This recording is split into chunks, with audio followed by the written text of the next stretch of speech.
বাংলা নিয়ে 12-13 বছর আমার মা লাগাতার লড়ে গেছেন। মানে আজ যে আমি বাংলাটা বলতে পারি বা লিখতে পারি সেটা মা না থাকলে হতো না। এরকম অনেক মানে যেটাকে বলা হয় প্রাইমারি সোর্স, সেরকম অনেকগুলো পড়েছি, which is quite fascinating। আর আরেকটা হচ্ছে just a 2-year period in the history of Bengal, 1756-57। 1756 Siraj Kolkata আক্রমণ করছেন, 1757 পলাশির যুদ্ধে সিরাজ পরাজিত হচ্ছেন। পাইথাগোরাস শিখে আমি কি করব? Here's the point: learning how to solve that problem, that equation creates new neural pathways in your brain which helps in your brain development। সেই কারণে শেখা প্রয়োজন। 1756-57 এর হচ্ছে মানে এটা একটা খুব দুঃখের ব্যাপার যে এটা নিয়ে এখনো কেউ একটা ঢঙের সিনেমা বা ওয়েব সিরিজ বানালো না। কারণ 1756-1757 যে ঘটনাগুলো আমরা যদি পরপর সাজাই, গেম অফ থ্রোনসকে তুড়ি মেরে উড়িয়ে দেয়। 1 বা 2 জানুয়ারি 1757 Clive Watson east India company forces নিয়ে এসে কলকাতা আবার দখল করলো। সিরাজের আর্মি আবার কলকাতা এলো, আর একটা আক্রমণ হতে পারে, তার আগে দুই তরফের মিটিং হলো, চুক্তি হলো, সিরাজ ফিরে গেলেন। আমি বলবো এই যে আমাদের দেশে ঘুষ নেওয়ার একটা সমস্যা, এটারও একটা হিস্টোরিক্যাল বেসিস আছে। তুমি যখন শাহেনশার কাছে যাচ্ছ, তোমার কোনো একটা সমস্যা হয়েছে, তুমি বিচার চাও, তুমি যদি রাজার কাছে যাও বা শাহেনশার কাছে যাও, you are expected to present a নজরানা। আর একটা ইলেকশনে ছড়া বানানো হতো, তখন বেঙ্গলেও হতো। বেঙ্গলে তো আমার ছোটবেলাতেই মনে আছে, এটা ছড়া বানিয়েছিল, জনসংঘ কো ভোট দো, বিড়ি পিনা ছোড় দো, বিড়ি মে তম্বাকু হ্যায়, কাংগ্রেস ওয়ালা ডাকু হ্যায়।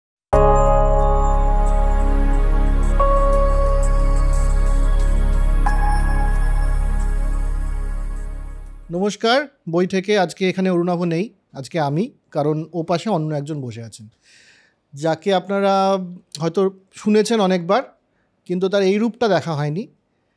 তো আজ আমরা দীপের সাথে রয়েছি। এই রূপটা দেখা হয়নি মানে মানে মানে কি করব আমি আজকে? আইটেম ডান্স ফাজ করবো নাকি? আমাদের কাছে বিশ্বস্ত সূত্রে খবর আছে হ্যাঁ, যে তুমি বই পড়তে খুব ভালোবাসো। ছি ছি ছি ছি, এসব আমার বিরুদ্ধে বিরোধীদের চক্রান্ত। তো আমরা আজকে বই নিয়ে আড্ডা মারবো এই উপলক্ষে। অলরেডি হয়তো দীপের একটা এপিসোড আপনারা দেখেছেন বা কদিন পরে দেখবেন, যেটা অরুণাভর সোল কানেকশন পডকাস্টে আসছে, সেটার বিষয়বস্তু অন্য। এখানে আমরা মূলত বই নিয়েই কথা বলছি, এটা বইঠেক চ্যানেলের একটা এপিসোড। রাইট। তো বইঠেকে আমরা যেটা করি, তুমি যদি না দেখে থাকো, সেটা হচ্ছে আমরা বই সেলিব্রেট করি, বুক অ্যান্ড বুক রিডিং। তো আমরা আজকে সেটাই করি, যেহেতু মানে বুকের জন্য বুক ভরা ভালোবাসা, বুক ভরা ভালোবাসা। সেটা হচ্ছে তো শুরু কোথা থেকে করবো ভাবতে ভাবতে আমার মনে হলো যে বইয়ের ভালোবাসাটা তৈরি হলো কী করে, কবে আমরা বইয়ের প্রেমে পড়লাম বা তুমি পড়লে, সেখান থেকে আলোচনাটা শুরু করা ভালো মনে হয়। একাকিত্ব থেকে, কারণ একটা বয়স তো আমার কেটেছে যখন আমার খুব বেশি বন্ধু ছিল না, বা যারা বন্ধু ছিল তারা খুব ভালো বন্ধু ছিল না। তখন যেটা হতো সেটা হচ্ছে ঘন্টার পর ঘন্টা সময় কাটানোর জন্য, একটা সময় টিভিও ছিল না, তখন বই পড়তাম আমি। তো সেখান থেকে অভ্যেসটা তৈরি হয়, তারপর আস্তে আস্তে নানান বিষয়ে বই পড়া, এইভাবে। সেটা বোধহয় আমার মানে বেশিরভাগই যাদের বইয়ের ওপরে একটা ওরকম নেশা তৈরি হয়ে যায়, তাদের বোধহয় বেশিরভাগটাই ওরকম। মানে আমারও তাই, আমার ওই রকম কোনো হিস্ট্রি না থাকলেও বন্ধু বান্ধব বিরাট ছিল না আর কি, কারণ আমি খেলাধুলো করতে পারতাম না। আমি একেবারে ক্লাস 3তেই বুঝে গেছিলাম যে স্পোর্টসের হিটেই আমি লাস্ট এসেছি ক্লাসে। তো সেদিন ক্লাস 3তেই আমি বুঝেছি যে এটা আমার দ্বারা হবে না। তো এবার বন্ধু বান্ধব মিলে ফুটবল খেলছে, আমি ওখানে নেই, নিচ্ছে না কেউ আমাকে বেসিক্যালি। তো অবভিয়াসলি তখন স্বামীজি খুব ডিসঅ্যাপয়েন্টেড হবেন, যাই হোক। তো তখন বই, তো তার থেকে এটা হলো যে মানে পুরো পৃথিবীটাকে বই দিয়ে দেখা শুরু হলো আর কি। আর যেহেতু মফস্বল, কাজে খুব একটা এক্সপোজারও ছিল না। কিন্তু আমার শুরুটা তো ফিকশন দিয়ে, এবং মূলত সত্যজিৎ রায়। আমি যতদূর জানি তোমারও অনেকটা শুরু সেখান থেকে। আমার বাংলা পড়া শুরু সত্যজিৎ রায়কে দিয়ে। রাইট। তার আগে আমার বাংলা নিয়ে 12-13 বছর আমার মা লাগাতার লড়ে গেছেন আর কি। মানে আজ যে আমি বাংলাটা বলতে পারি বা লিখতে পারি সেটা মা না থাকলে হতো না। আর মা খুব স্ট্রাগল করেছেন, কারণ আমি হচ্ছে ইনিট ব্লাইটন পড়ছি, ফেমাস 5 পড়ছি, হার্ডি বয়েজ পড়ছি, ন্যান্সি ড্রু পড়ছি, বাংলা পড়ছি না। এবার কি করা যায়? তো মা প্রচুর চেষ্টা করলো, রামের সুমতি দিল, সাট করে 3 দিনে পড়ে ফেললাম পুরোটা আমি। এবার আরও কী সব দিল, পড়ে ফেললাম। রবীন্দ্রনাথ কিছুতেই আমি পড়বো না, আমার তখন ভারী বয়ে গেছে ওই বয়সে রবীন্দ্রনাথ পড়তে আর কি। এবার মা ফাইনালি প্রচণ্ড ডেসপারেট হয়ে আমার হাতে গল্পগুচ্ছটা ধরিয়ে দিয়ে বললেন যে ঠিক আছে, তোকে উপন্যাস পড়তে হবে না, তুই ছোট গল্পগুলো অন্তত পড়। আমি গল্পগুচ্ছের সূচিপত্রটা খুলে দেখলাম, একটাই নাম দেখে মনে হচ্ছে একটু ইন্টারেস্টিং হতে পারে, সেটা হচ্ছে গুপ্তধন। So that was the only story I red. সেটা কি পায়ে ধরে সাদা রা নাহিদায় রাধা শেষে দিল রা, পাগল ছাড়ো পা। গ্রামের নাম ধারাগোল। ধারাগোল, হ্যাঁ। হ্যাঁ, ওটা আমারও বোধহয় রবীন্দ্রনাথের প্রথম পড়া ওরকমই আর কি, কারণ ওটা আমার মনে আছে। ওই রকম ধাঁধাওয়ালা গল্প আমার মনে হচ্ছে গুপ্তধন, সত্যজিৎ রায়ের হেয়ালিগুলো, রয়্যাল বেঙ্গল রহস্য না কোনটা যেন, যেটাতে ছিল রয়্যাল বেঙ্গল রহস্য। রয়্যাল বেঙ্গল রহস্যতেই ধাঁধার ব্যাপারটা ছিল তো। ছিন্নমস্তার অভিশাপেও ছিল না, তাহলে রয়্যাল বেঙ্গল রহস্য ছিল না, ছিন্নমস্তার অভিশাপেই ছিল। হ্যাঁ, না সরি, রয়্যাল বেঙ্গল রহস্য ছিল, সমাদদারের চাবিতে ছিল। ছিন্নমস্তার অভিশাপে তো না, ধাঁধা সমাদদারের চাবিতে ছিল না। ওই যে আমার নামে চাবি চাবি, ছড়াটা তো নেই, ছড়া নেই, রাইট। হ্যাঁ, রয়্যাল বেঙ্গল রহস্য আর শার্লক হোমসের দ্য মাসগ্রেভ রিচুয়াল, রাইট। আর তিনটেই if you follow the stories রাফলি একই ধাঁচ আর কি, তিনটে গল্পরই। হ্যাঁ, right.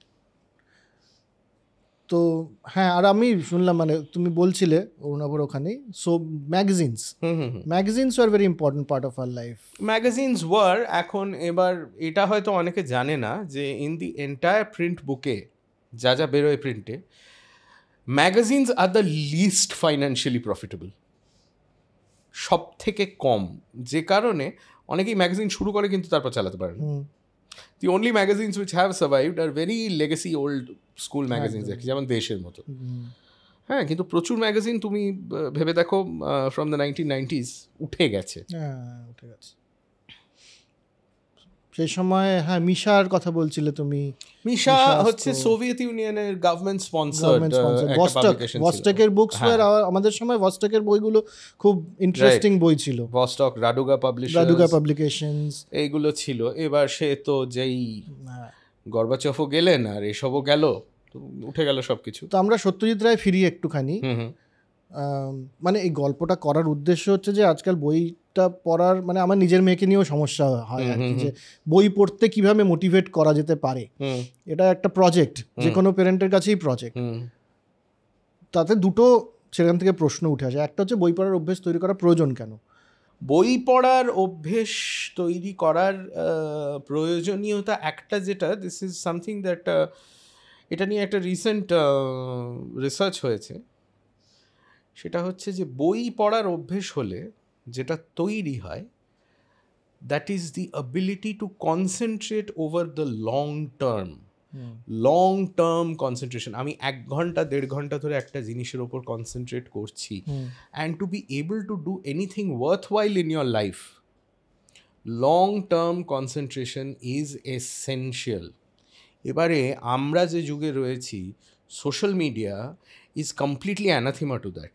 It's high on dopamine, instant gratification. হ্যাঁ, আর এখন কি হচ্ছে, 10 সেকেন্ডের ভিডিও, 20 সেকেন্ডের ভিডিও, 30 সেকেন্ডের video, this is completely destroying your ability to concentrate over the long term, and it's addictive. কারণ ওই যে ডোপামিন হিটটা যেটা পাওয়া যায়, তার ফলে তুমি দেখবে দুটো কাজের মাঝখানে তুমি ভাবলে একটু ব্রেক নিই বলে ফোনটা খুললে রিলস ক্লিক করতে শুরু করলে, কিছু বোঝার আগেই তুমি হঠাৎ করে দেখলে 2 ঘন্টা কেটে গেছে। তুমি just flicking through reels and doing nothing. Right. So this is one very very essential thing. আর বই পড়ার অভ্যেসটা আমার মনে হয়, তুমি যেরকম বলছো তোমার মেয়েকে নিয়ে তুমি স্ট্রাগল করছো, একটা I think trick is to find something that a person of that age will like to read. Great example Harry Potter, মানে it became a global phenomena. আর লক্ষ লক্ষ মানুষ এই কমেন্টটা করেছেন যে ফাইনালি একটা বই বেরিয়েছে যাতে আমাদের বাচ্চারা আবার বই পড়া শুরু করেছে। In fact it became so bad যে একটা ধরনের স্পেসিফিক ধরনের মাথা ব্যথা হতো বাচ্চাদের, যেটার নাম হয়ে গেছিল দ্য হগওয়ার্টস হেডেক। এটা কেন হতো? কারণ goblet of fire onwards the Harry Potter book started getting fatter. আর এবার the readers are very young, তারা ঘন্টার পর ঘন্টা একটা অত ভারী বই যে এইভাবে ধরে পড়ছে, কনসেন্ট্রেটিং অন স্মল ক্যারেক্টার্স, তার থেকে মাথায় ব্যথা এবং তার সঙ্গে সঙ্গে এই জায়গাটায় ব্যথা শুরু হতো from the strain of holding it. So it got named the Hogwarts Headache. Interesting. হ্যাঁ, আমার ইন্টারেস্ট আমি যদি বলি তো সত্যজিৎ রায় প্রথম থেকে। তোমারও বোধহয় বাংলা পড়ার ইন্টারেস্ট সত্যজিৎ রায়। বাংলা পড়ার ইন্টারেস্ট ডেফিনেটলি সত্যজিৎ রায়। আর যেহেতু মা বাবা দুজনেই বই পড়তে খুব ভালোবাসতেন, বাড়িতে প্রচুর বই এখনও আছে। বইমেলা থেকে দিস্তা বই আসতো প্রত্যেক বছর। সেটা এখন আমি বাধ্য হয়ে কেনাটা কমানো বন্ধ করেছি আর কি, মানে কমিয়েছি বই কেনা, বাধ্য হয়ে বই কেনাটা কমিয়েছি। কারণ মানে একটা মানুষের বাড়ি তো প্যান্টের ইলাস্টিকের মতো নয় যে চাইলেই বাড়তে থাকবে। তো এটা তো ফাইনাইট লিমিট আছে কতগুলো বই একটা বাড়িতে ধরে। তো সেটা হয়ে এখন বুকস হয়ে অনেকটা সুবিধা হয়েছে আমার, কিন্ডলের মতো। তুমি বুকস পড়তে কমফোর্টেবল? একদম 100%। মানে ওই বইয়ের গন্ধ, ওই নস্টালজিয়াটা বা ওটা নেই? ক্ষমা করো, আর পাচ্ছি না। মানে একটা 3তলা বাড়িতে জায়গা নেই বই রাখার, মানে তুমি ভাবতে পারছো তো কত বই আছে। আর মানে it is just not practical anymore. কেউ যদি একটা একটু বইয়ের গন্ধর স্প্রে টাইপের কিছু একটা বানিয়ে দেন আর কি, আছে সেটা। হ্যাঁ, ট্যাবলেটের ওপর ফুচফুচ করে খানিকটা স্প্রে করে নিয়ে তারপর আমি বইটা পড়বো আর কি, গন্ধও পাবো। সেটা আছে কিন্তু। হ্যাঁ, there is a perfume. উইপোকার জুস? না, এটা উইপোকা নয়, I don't know what it is. ওই গাম টাম সব মিলে তো একটা গন্ধটা বের হয়। হ্যাঁ, বেশিরভাগ মানে বেসিক্যালি বিদেশি বইতে যেই বেসিক গন্ধটা বের হয় আর কি, ওই গন্ধটার স্প্রে আছে। Well, there you go, problem solved. তারপর তো এই ফিকশন থেকে নন ফিকশনে ট্রানজিশনটা, কারণ তোমারও আমি যত জানি যে নন ফিকশনে একটা ইন্টারেস্ট আছে, ফিকশনের ইন্টারেস্ট কি এখনও আছে? ফিকশনে ইন্টারেস্ট আছে, এবং ফিকশনটা আমি মাঝে মধ্যে নিজেকে বাধ্য করি পড়তে। না হলে যেটা হয় সেটা হচ্ছে, যেহেতু আমি ব্লগিং করতাম তো একসময় খুব হিস্ট্রি নিয়ে, so this is a thing, it's called bloggers reading block. মানে নিজের সাবজেক্টের বাইরে অন্য বই পড়তে না পারা, মানে তো তুলে দুপাতে না, ঠিক আচ্ছা কী যেন, হ্যাঁ ওই ইতিহাসের ওইটা দেখি, এরকম হয় আর কি। তো এবার সেটা অ্যাভয়েড করার জন্য it is, you have to sort of compel yourself from time to time to read books that are on different subjects. এবার আমি যেটা করি সেটা হচ্ছে, আমি একদম বেস্ট সেলার্স পড়ি। ওকে, জেফরি আচার শেষ হয়ে যাবে, ব্যাপার আর কি, তুললেই শেষ, হুড় করে শেষ হয়ে যাবে। জেফরি আচারের ইনফ্যাক্ট এখন বোধহয় উইলিয়াম ওয়ারিক বলে একটা সিরিজ বেরোচ্ছে। এর আগের যে সিরিজটা ছিল, উইচ ওয়াজ, নামফাম সব ভুলে গেছি, ওই সিরিজটা সবকটা বই আমি পর পড়েছিলাম আর কি। তো এটা আছে। তাছাড়া ধরো lot of old thriller writers like Alistair MacLean ভীষণ ভালো লাগে, because this things are very pacey. তারপরে একটা সময় যখন স্কুলে ছিলাম, এখনও মাঝে মাঝে পড়তে ভালো লাগে রবিন কুক। আমার ইন্ট্রোডাকশন টু নভেলস মানে ইংলিশ ফিকশন ওয়াজ থ্রু রবিন কুক। কোন গল্পটা? আউটব্রেক, দারুণ বই, ভীষণ ভালো। এইগুলো মাঝে মাঝে পড়ি। আর ওকে, মাই ইন্ট্রোডাকশন টু নন ফিকশন, মানে নন ফিকশনও যে ইন্টারেস্টিং হতে পারে to read, that started of with a couple of interesting books. এক হচ্ছে রিডার্স ডাইজেস্টের কয়েকটা স্পেশাল এডিশন বই বেরিয়েছিল, এইরকম মোটা বই। এবার সেগুলো সব ট্রু ক্রাইম নিয়ে, ওদের দুটো এডিশন ছিল। এবার ট্রু ক্রাইম নিয়ে মানে this is almost like Victorian ইংল্যান্ডের সময়কার। সো ধরো the famous poisoner Thomas Neill Cream, ও আরও এরকম সব কেসেস। তো এগুলোর জাস্ট কম্পাইলেশন করে হ্যাঁ, I started reading that and I thought, আচ্ছা this is not a story but it's almost better than a story, মানে দারুণ লাগছে তো পড়তে, দুর্ধর্ষ। সেটা হলো। আর একটা জিনিস হলো, আমরা যখন আইসিএসসির জন্য প্রিপেয়ার করছি, তখন 11-12-এ ফর দ্য ফার্স্ট টাইম আমাদের সিলেবাসে ওয়ার্ল্ড হিস্ট্রি এলো। ওকে, আর আমি হচ্ছি সেই পাগল যে ছুটির মধ্যে যখন নতুন বছরের বইগুলো চলে আসে, আমি ইংলিশ লিটারেচারের বইটা আগে পড়ে ফেলি, জাস্ট পুরোটা পড়ে ফেলি, কারণ গল্প তো ওইভাবেই আমি হিস্ট্রি বইটা পড়তে শুরু করি। That was a very very nicely written book, সুন্দর ফটোগ্রাফ দেওয়া ছিল, মানে ফার্স্ট ওয়ার্ল্ড ওয়ার কেন শুরু হলো, কী ঘটনা, তো সেখানে আর্চডিউক ফ্রান্স ফার্ডিনান্ডের একটা ফটোগ্রাফ রয়েছে like moments before he was shot. Okay, so it was very well presented. So ওইটা থেকে আমার একটা ইন্টারেস্ট তৈরি হয়। তারপরে বাড়িতেও নন ফিকশন তো আছে, যেমন ৬২ যুদ্ধ নিয়ে হিমালয়ান ব্লান্ডার বলে একটা বই আছে। So that is there, I have a very very old edition. এরকম আরও অনেক বই আছে, তো সেসব তো আমি পড়তাম।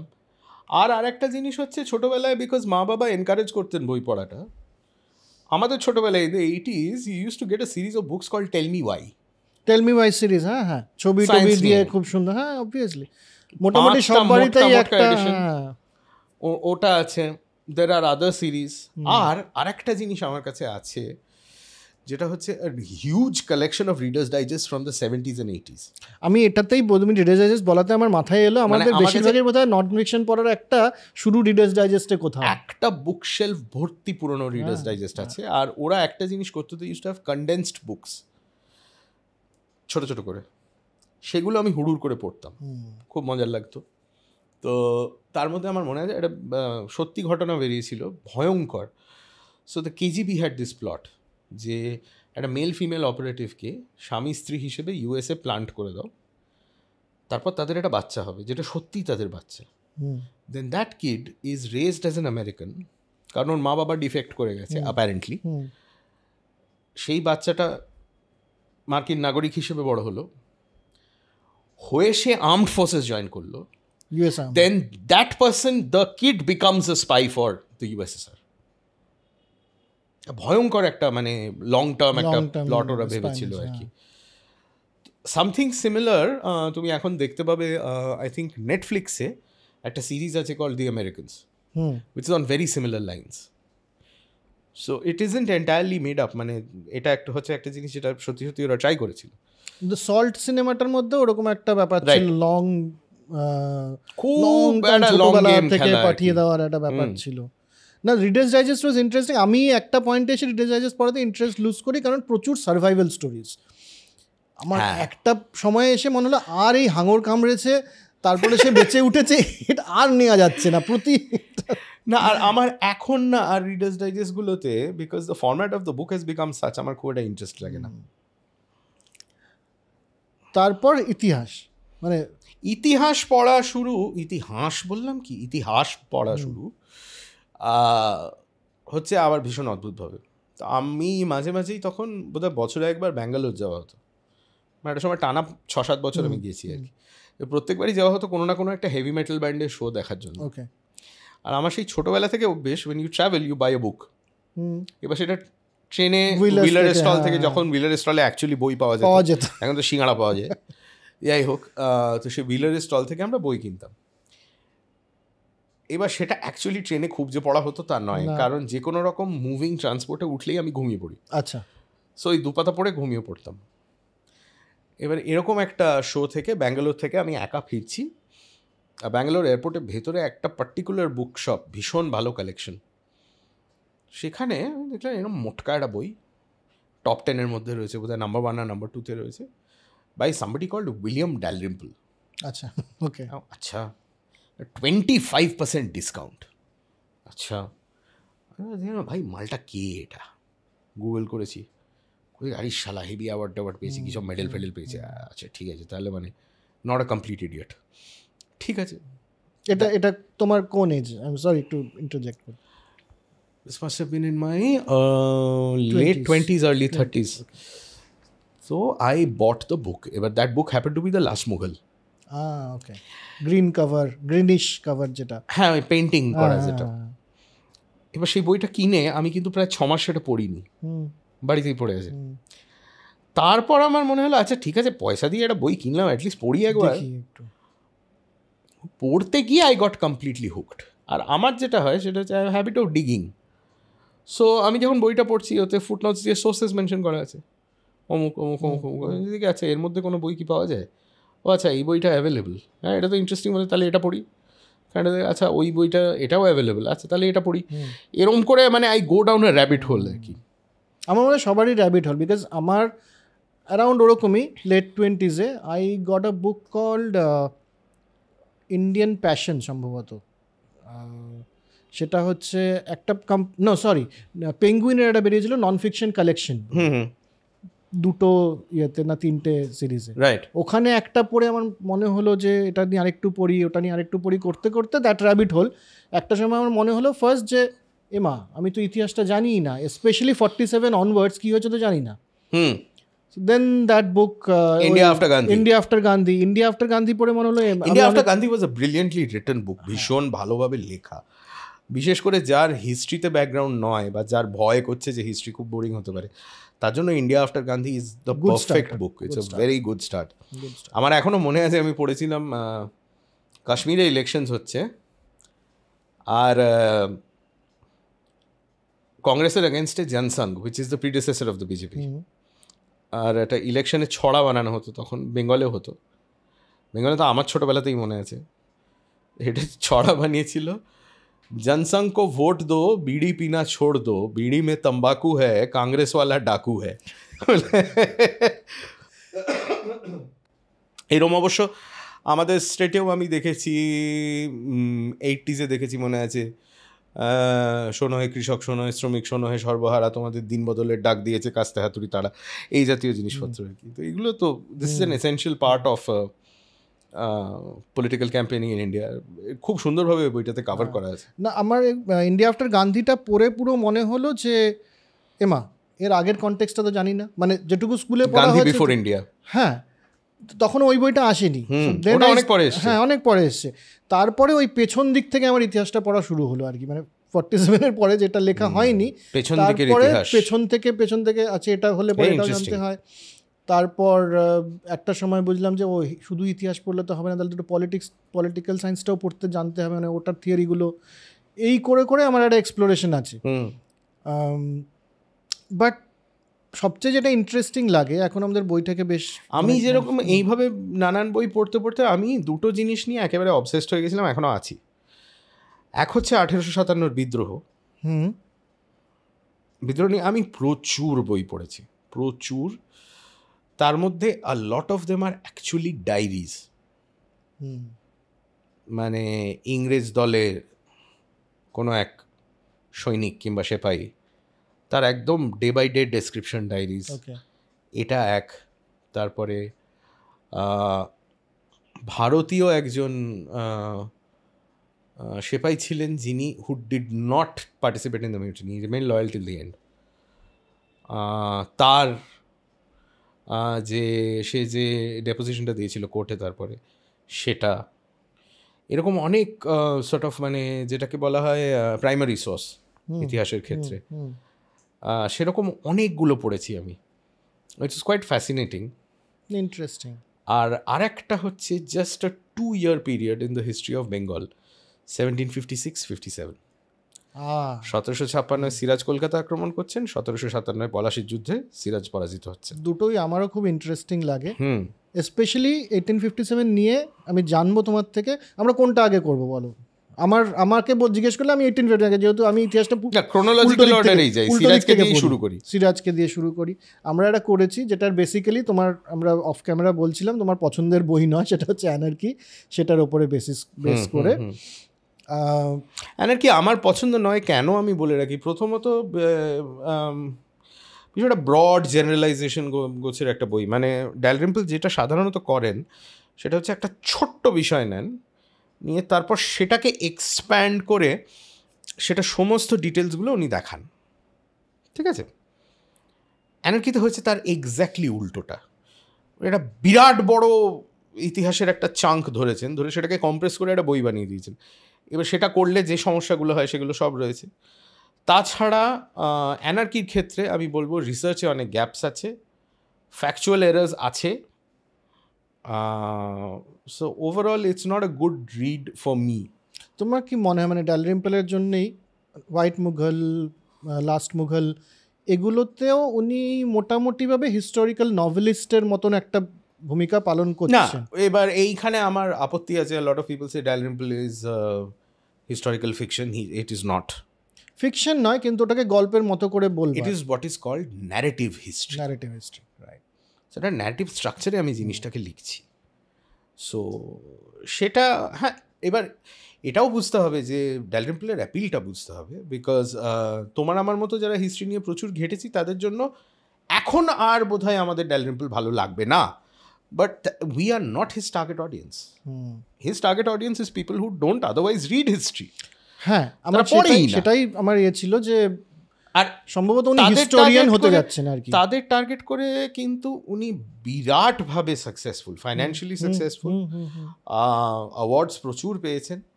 তো হ্যাঁ, মানে সেই দিক দিয়ে ভদ্রলোকের ব্যাপারে আমার খারাপ কিছু বলার নেই।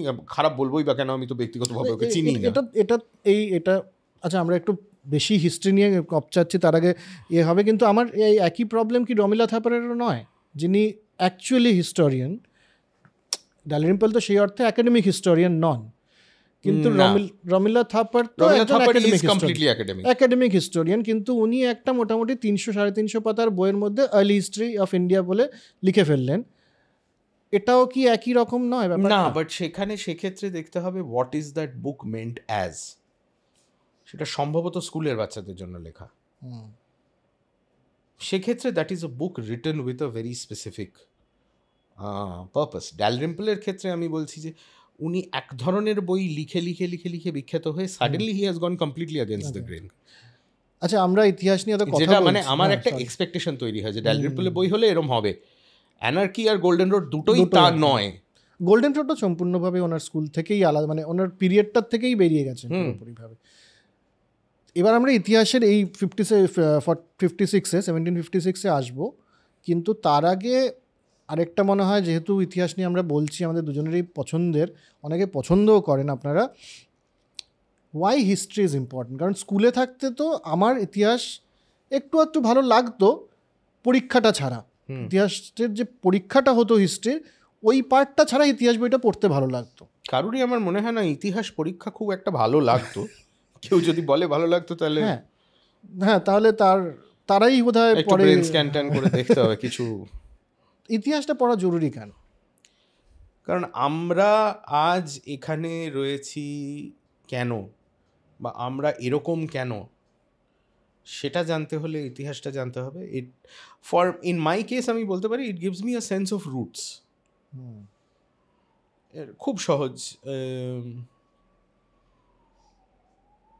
তুমি কি দুপুরে ভাত খাও? রাত্রিরে রুটি খাও? কখনো কখনো, বেশিরভাগ দিন। কেন খাও? বাঙালির তো রুটি ডায়েটের মধ্যে পড়ে না। আমাদের রাজ্যে তো গমের চাষ হতো না। এটা তো লাল বাহাদুর শাস্ত্রী এবং PL48 ইন্ডিয়ার ওই ক্রাইসিসটা না জানলে পরে তো সম্ভব না বোঝা এটা। রাইট। রেশনিং চালু হওয়ার পর আমরা রুটি খাওয়া শুরু করি, কারণ গম সস্তায় পাওয়া যেত। That is also history. হ্যাঁ, সেরকম আমাদের জীবনের অনেক ছোট ছোট ছোট ছোট জিনিসের কেনটার পেছনে একটা ইন্টারেস্টিং ইতিহাস লুকিয়ে আছে। কিন্তু ধরো আমি ডেভিলস অ্যাডভোকেট হচ্ছি এখানে, কারণ আমার ইতিহাস প্রেম নিয়ে অনেকে এই কথাটাই বলেছেন যে আমাকে কেন জানতে হবে, এই কেনটা আমি কেন জানবো? Because human beings are curious by nature, or at least they should be. If someone is not, তা ইতিহাসটা পড়তেই হবে কেন, বা ইতিহাসটা জানতেই হবে কেন, বা জানলে আমার কি লাভ হবে? আমার বন্ধু বান্ধব যারা এটা নিয়ে খুব একটু উত্তক্তই আর কি, সব ব্যাপারে ইতিহাস কপচাস না বলে যে জানতেই হবে কেন। বেসিক্যালি আমি তোমার তার ব্যাকগ্রাউন্ডটাও একটু দিয়ে দিই, যে ইতিহাস মানে তো একটা ন্যারেটিভ, এবং যেই ওয়ার্ল্ডে আমরা আছি আজকের দিনে, তাতে পৃথিবীটাকে ব্ল্যাক অ্যান্ড হোয়াইট দেখানোর একটা টেন্ডেন্সি তৈরি হচ্ছে। সেখানে সিলেক্টিভ ইতিহাস বা সিলেক্টিভ ন্যারেটিভই বেশি দেওয়া হয়, সেটাও তো হিস্ট্রি। সেখান থেকে তাদের মত হচ্ছে, আমার মত হচ্ছে যে না, তুমি হিস্ট্রিটা পড়ো, তাহলে পরে বুঝবে যে ব্যাপারটা এরকম নয়। না, জানার দরকার কেন? হ্যাঁ, আমরা কি জীবনে সব কিছু প্রয়োজন বলেই করি? না। আমি যদি তোমাকে একটা ঘরের মধ্যে আগামী 30 বছর বন্ধ করে রেখে দিই, যে ঘরে একটা ফোঁটাও আলো ঢোকে না, যেখানে রেডিও নেই, টেলিভিশন নেই, বিনোদনের কোনো উপায় নেই, জাস্ট দিনে তোমায় 2 বার খাবার দিয়ে যাই, তুমি কি মরে যাবে? না, তুমি তো বেঁচে থাকবে। Is that a life you want to live? No. Why not? What's wrong with it? TV দেখার প্রয়োজন কেন? সিনেমা দেখার প্রয়োজন কেন? গান শোনার প্রয়োজন কেন? Curiosity is part of human nature. এবং জানি না তুমি নীল ডিগ্রাস টাইসনের নাম শুনেছো কি? না। সম্ভবত এই মুহূর্তে পৃথিবীর best known among lay people astrophysicist. Okay. Neil deGrasse Tyson একটা ইন্টারেস্টিং জিনিস, ওর যেটা পডকাস্ট আছে স্টার টক, তাতে বলেছিলেন যে অনেকে এই প্রশ্নটা করে, আমিও করেছিলাম, যে আমায় স্কুলে পাইথাগোরাস কেন পড়ানো হয়েছে, কি কাজে লাগবে আমার, ডিফারেন্সিয়াল ক্যালকুলাস কেন, মানে how is it going to have, I am student of literature, Pythagoras শিখে আমি কি করব? Here's the point, learning how to solve that problem, that equation, that creates new neural pathways in your brain which helps in your brain development. সেই কারণে শেখা প্রয়োজন যাতে neural পাথওয়েগুলো তৈরি হয়, নট বিকজ আমি ভবিষ্যতে গিয়ে পাইথাগোরাসকে নিয়ে রিসার্চ করব না। মানে আমি ক্যালকুলাস পড়ে তারপর প্রফেশনালি ছায়া দিয়ে বাড়ির হাইট মাপবো না, কিন্তু আমার ক্যালকুলাস শেখাটা দরকার, because learning how to do it will change something in my brain. Mathematical, correct, logical, correct. আমি তোমায় আরেকটা এক্সাম্পল দিচ্ছি। This is a experiment that was conducted in a laboratory, USA। একটা ঘর, পারফেক্টলি স্কোয়ার, 4টে দেওয়াল, একটা দেওয়ালের রং আলাদা, ধরো বাকি 3টে দেওয়াল সাদা, একটা দেওয়াল নীল। নীল দেওয়ালটার ডান দিকের কোণে ছোট্ট এক টুকরো চিজ রাখা আছে, ঠিক আছে, ইঁদুর। তার এমন ব্যবস্থা করে দেওয়া হলো যে সে শুঁকতে পারবে না। Now he has to go and find that cheese. এবারে মাঝখানে একটা মেজের মতো আছে, সেটা দিয়ে করতে হবে। The rats couldn't do it, ঠিক আছে। Now the same experiment was tried with children. বাচ্চারাও পাচ্ছে না, 1 বছর বয়সে পাচ্ছে না, 2 বছর বয়সে পাচ্ছে না, 3 বছর বয়সে পাচ্ছে না, 5 বছর বয়স হয়ে যাওয়ার পর পারছে। কারণ ন্যাভিগেট করতে হবে, ঠিক আছে। How do you find that cheese? Where is the cheese? Left of the blue wall. তোমার আমার কাছে এটা শুনতে খুব সহজ, left of the blue wall. কতগুলো কনসেপ্টকে একসঙ্গে স্ট্রিং করতে হচ্ছে, ঠিক আছে। এই যে stringing together multiple concepts and then using it to navigate, এটা একটা মানুষের বাচ্চার মাথায় ততক্ষণ সম্ভব নয় until that person is proficient in language, ভাষা। কারণ ভাষা শিখলে আওয়ার ব্রেন চেঞ্জেস। আমি এটাও বলছি, যে মানুষ একটা মাত্র ভাষায় কথা বলতে পারে বা পড়তে পারে বা লিখতে পারে, তার থেকে আরেকটা মানুষ যে 5টা ভাষা বলতে পারে, তাদের দুজনের their brains will be different, the way they express themselves will be different. ঠিক। So we don't learn language just for the heck of learning language. We learn it because it changes something in our development. সেই একই কারণে why should you not be curious? Right. আমি সারা জীবন ধরে বেঁচে থাকবো, আমার চারদিকে নানান রকম জিনিস হবে, আমি কখনো জানার চেষ্টা করবো না যে এটা কেন এরকম হচ্ছে বা কিভাবে এরকম হচ্ছে? সূর্য যখন মধ্যগগনে থাকে তখন সাদা দেখতে লাগে, যখন ডুবছে বা তখন কমলা রং হয়ে যায়। উদয় হচ্ছে তখন লাল লাগছে কেন? আকাশের রং নীল কেন, বেগুনি নয় কেন? এবং এই প্রশ্নগুলো তো খুব স্বাভাবিকভাবেই একটা ছোট বাচ্চার মাথায় আসবে, সেরকমই। তাহলে এবার নেক্সট ওটাতেই বলি, যে যেটা বলছিলাম একটুখানি, যে ন্যারেটিভ এবং ন্যারেটিভকে একটা কালার করার চেষ্টা, এটা মানে এটাকে তুমি কিভাবে দেখো? এটা কি একটা, তো এটা হতেই পারে যে চিরকালই তো এটা হয়েছে, তা হয়েছে খানিকটা। The winners have always written the history, not necessarily, কিন্তু না, তবে এতটা directly using something to win elections আমার মনে হয় না এর আগে হয়েছে। মানে অন্তত ভারতবর্ষে আমরা বোধহয় এতটা দেখিনি।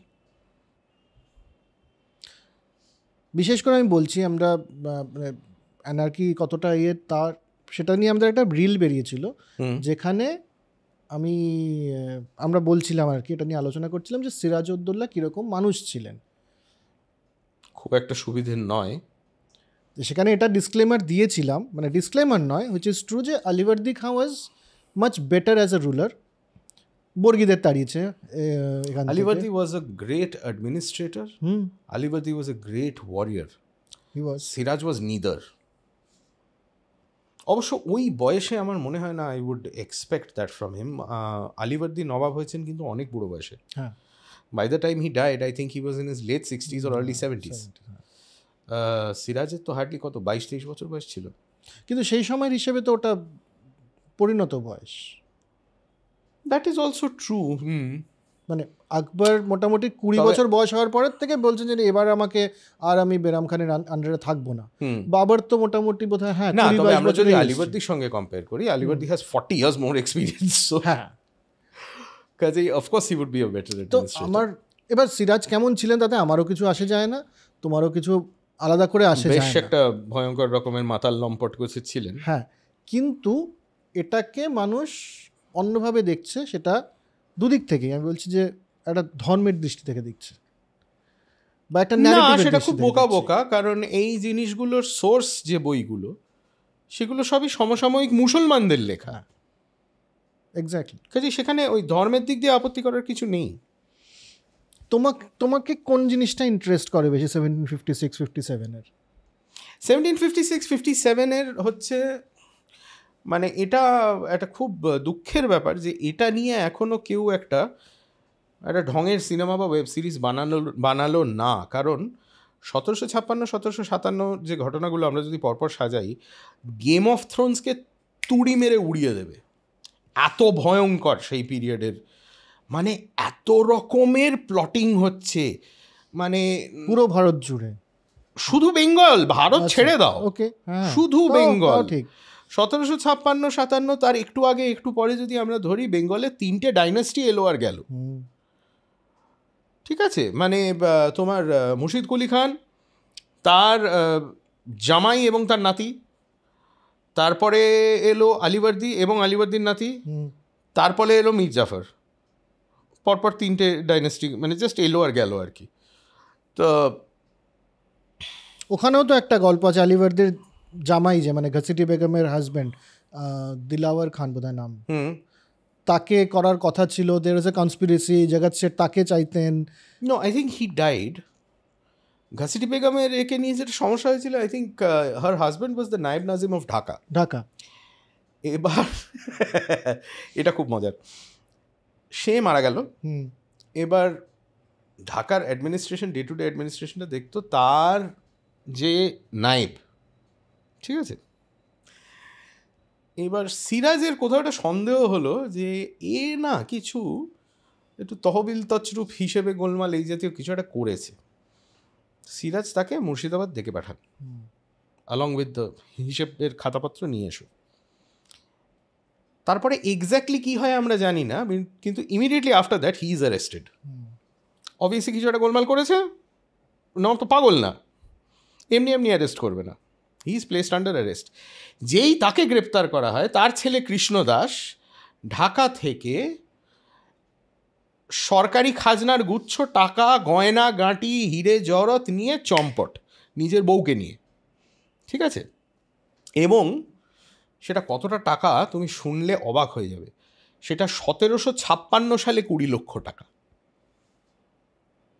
মানে প্র্যাকটিক্যালি ওই টাকা দিয়ে একটা দেশ কিনে নেওয়া যায় আর কি। হ্যাঁ, সেই টাকা নিয়ে সে চম্পট দিল নিজের বউয়ের সঙ্গে, কৃষ্ণদাস। গিয়ে প্রথম সে কোথায় এলো, কাশিমবাজারের ইংরেজদের ফ্যাক্টরি। সেটার হেড হচ্ছেন চার্লস ওয়াটস। চার্লস ওয়াটসের স্ত্রী হচ্ছেন বেগম ফ্রান্সিস জনসন, যার কবর রয়েছে কাউন্সিল হাউস স্ট্রিটে সেন্ট জর্জ চার্চের গ্রেভইয়ার্ডে। এবার এসে সে চার্লস ওয়াটসকে গল্প দিল যে আমরা তো একটু পুরী যাচ্ছি, পিলগ্রিমেজ ইত্যাদি, আর আমার সঙ্গে তো দেখুন আমার স্ত্রী প্রেগনেন্ট, যে কোনো দিন ডেলিভার করতে পারেন। তো এই রাস্তাতে আমরা ভাবছিলাম একটু কলকাতায় কয়েকদিনের জন্য একটু রেস্ট করব, সেটা কি আমরা করতে পারি, কারণ কলকাতা কোম্পানির সম্পত্তি। এবার এরকম একটা কেউ উটকো রিকোয়েস্ট নিয়ে এলে একটু তো ব্যাকগ্রাউন্ডটা চেক করতে হয়। ওয়াটস কিছুই করলেন না, ওয়াটস বললেন হ্যাঁ ঠিক আছে। মানে এবার ব্যাপারটা কি দাঁড়ালো, নবাবের কাছে রিপোর্টটা কি গেল, সরকারি সম্পত্তি নিয়ে ফেরার একজন আসামিকে ইংরেজরা তাদের শহরে গা ঢাকা দেওয়ার সুযোগ করে দিয়েছে। রাইট। এবার মজার ব্যাপারটা হচ্ছে উনি চিঠি লিখে পাঠালেন যে Krishnadas is to be handed over. ইংরেজরা বললো ভাবা হয়ে মানে যে চিঠি নিয়ে এসেছিল তাকেই লাথি মেরে বার করে দিল কলকাতা থেকে, আরোই রেগে মেগে। এবার অদ্ভুত ব্যাপারটা হচ্ছে সিরাজ হামলা করলেন, তারপর কৃষ্ণদাস ধরা পড়ল, ইস্ট ইন্ডিয়া কোম্পানিকে ঝেঁটিয়ে বার করে দিলেন। তারপরে যখন সিরাজ আর কৃষ্ণদাসের দেখা হলো তখন দুজনে আলিঙ্গন করলেন। এখানে তাহলে গল্পটা কি? এটা কি তাহলে পুরোটাই সাজানো? মানে বুঝতে পারছো তুমি কোন লেভেলের প্লটিংটা হচ্ছে আর কি। তারপরে ধরো সিরাজ 1756 জুলাই না জুন, যাই হোক ওই প্যাচে পচা গরমের মধ্যে কলকাতা দখল করলেন। উনি মুর্শিদাবাদ ফিরে গেলেন। কলকাতাতে রেখে গেলেন কার হাতে? মানিকচাঁদের হাতে। ঠিক আছে, এবার মানিকচাঁদও তো জিনিস একখানা, যন্তর পিস আর কি যাকে বলে। সে দেখলো ইংরেজরা প্রচুর মালপত্র ফেলে রেখে গেছে, কাপড় টাপড় ইত্যাদি।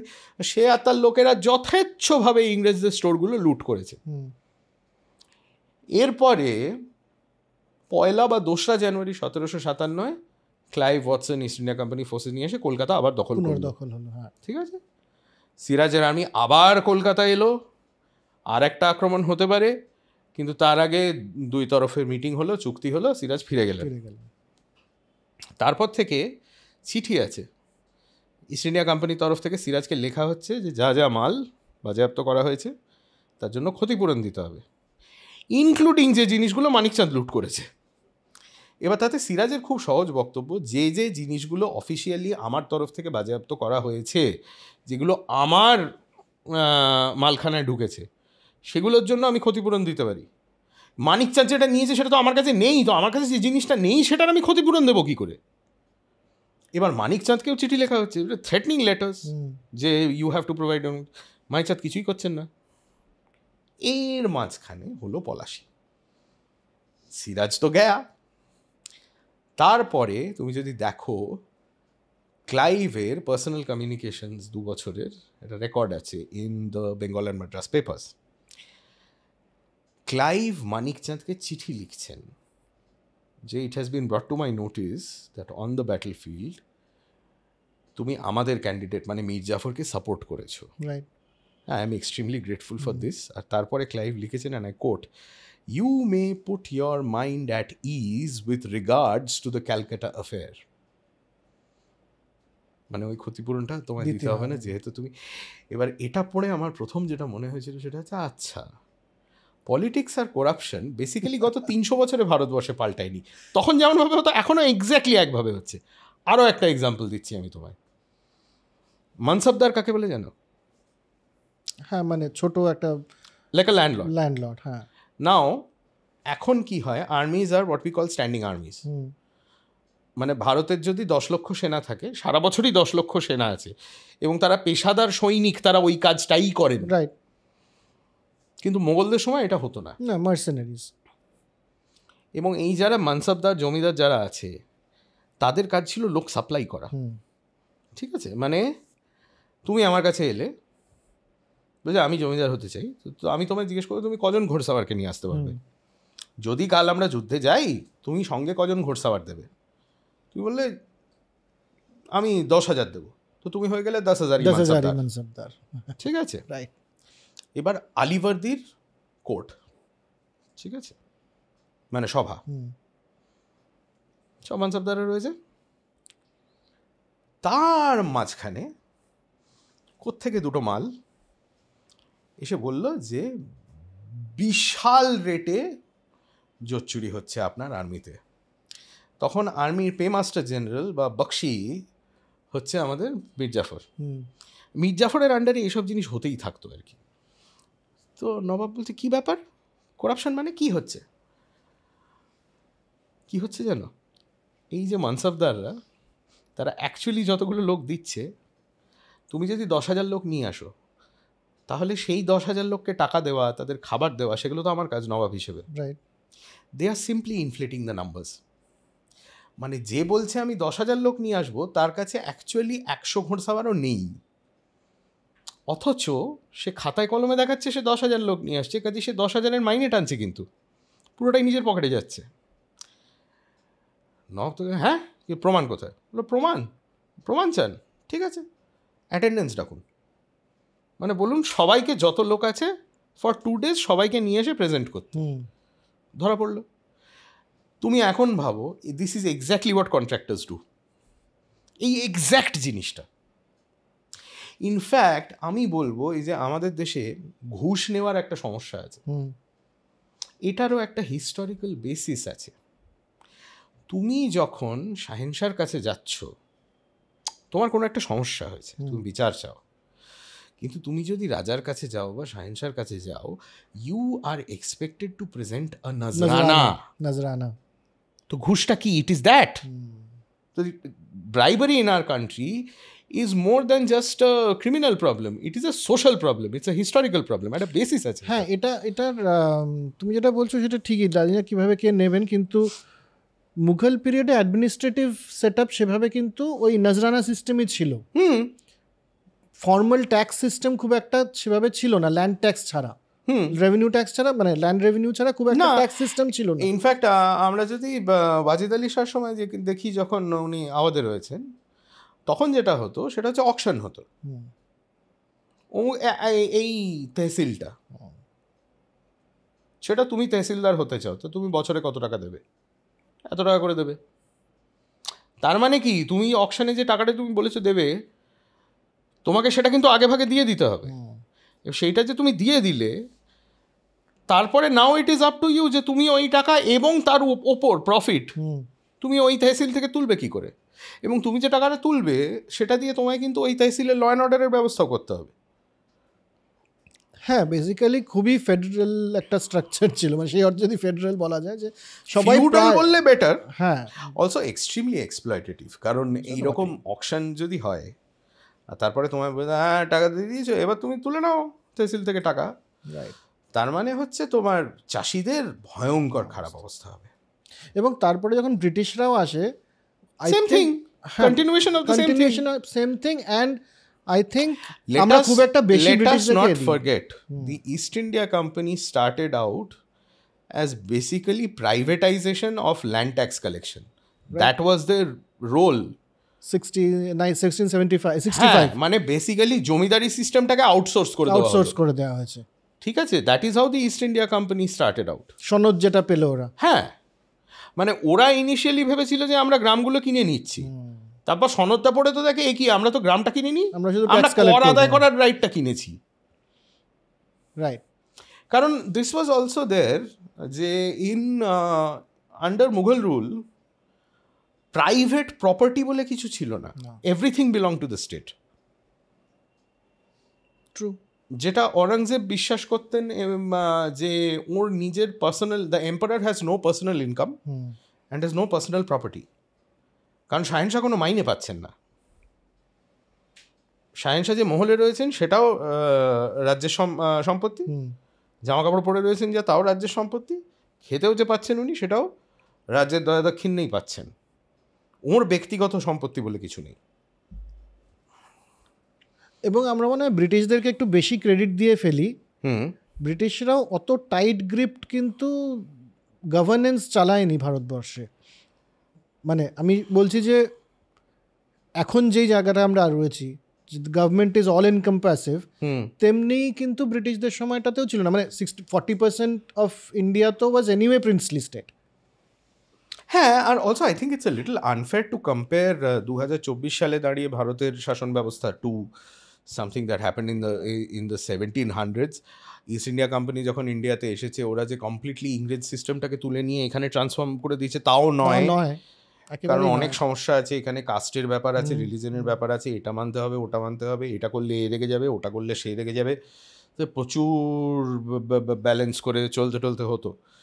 তো ওরা একটা সর্ট অফ অ্যাডহকের মতো সিস্টেম বানিয়ে দিয়েছিল আর কি। 1765 যখন আছি, I think the British system of governance would have 1857 পরে অনেকটা বেশি আধুনিক আকার ধারণ করে পুরোটা, because that is when the crown directly assumed control.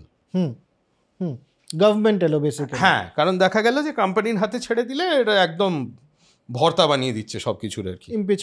Impeachment হলো ইত্যাদির পরে হলো না কিছুই, কিন্তু ওই আর কি বার্ক প্রচুর ভাষণ টাষণ দিলেন, বিখ্যাত হলেন, এই আর কি।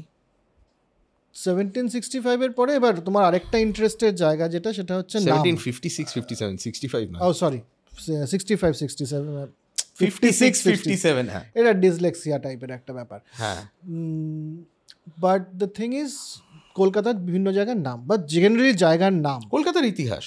হ্যাঁ, একটা আমরা মারাঠা ডিচ লেন জানি, হ্যাঁ সেটা তো যে বিশাল ডিচটা খোঁড়ার কথা হয়েছিল, কিন্তু 7 কিলোমিটারের বেশি খোঁড়া হয়নি। তুমি একটা ভুল ধারণা না ঠিক ধারণা, আমি জানি না, আমার ইতিহাসটা জানা নেই, আলীনগর থেকে কি আলিপুরের নাম হয়েছে? না, একেবারেই নয়। তাহলে আলিপুরের নামটা, আলিপুরের এক্স্যাক্টলি নামটার কারণ আমরা জানি না, তবে কোনো এক মুসলমান সেন্টের সঙ্গে যুক্ত বলে আমার ধারণা। এটাও ইজ ইম্পর্টেন্ট টু রিমেম্বার যে সবকটা জিনিসের আমরা যে এক্স্যাক্ট অরিজিন স্টোরিটা পাবো তা কিন্তু নয়।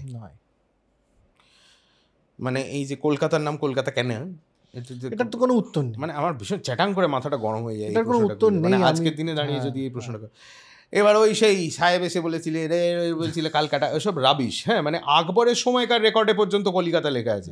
আকবর এসে জিজ্ঞেস করেছিল? ইয়ার কি হচ্ছে এগুলো? হ্যাঁ, কলকাতার নামের একটা থিওরি আছে যে কালীক্ষেত্র কলিকাতা, তবে সেটাও আমার মনে হয় the proof is very very thin. মানে there are lot of assumptions when it comes to this. তাহলে তুমি বলছো কলকাতা একটা সিটি বা একটা ইম্পর্টেন্ট জায়গা, মানে বেঙ্গল তো একটা ইম্পর্টেন্ট পোর্ট ছিল, সেটা একেবারে অনেক দিন আগে থেকে। হ্যাঁ, এবার আমি এটা প্রশ্ন করি, এই যে আমরা এখন কলকাতা বলতে যা বুঝি সেটা তো একটা উৎকট রকমের বড় আকার ধারণ করেছে। অরিজিনালি তো 3টে গ্রাম ছিল, গোবিন্দপুর, সুতানুটি, কলকাতা। হ্যাঁ, 3টে গ্রাম কোথায় বলো তো? জানি না। সুতানুটি হচ্ছে শোভাবাজার, যে কারণে মেট্রো স্টেশনটার নাম শোভাবাজার, রাইট? হ্যাঁ, রাইট। কলিকাতা হচ্ছে বিবিডি বাগ। আচ্ছা, আমার আইডিয়া ছিল চিতপুর। না, কলিকাতা হচ্ছে বিবিডি বাগ, আর গোবিন্দপুর হচ্ছে ময়দান। আচ্ছা, মানে ওখানেই শেষ আর কি, ধর্মতলাতে শেষ এই জায়গাটা। দুটো খালের মাঝখানে, ওদিকে চিতপুরের খাল আর এদিকে তোমার খিদিরপুরের ওইখানে যে খালটা ময়দানের পরে, দ্যাটস ইট, এইটুকু শহর।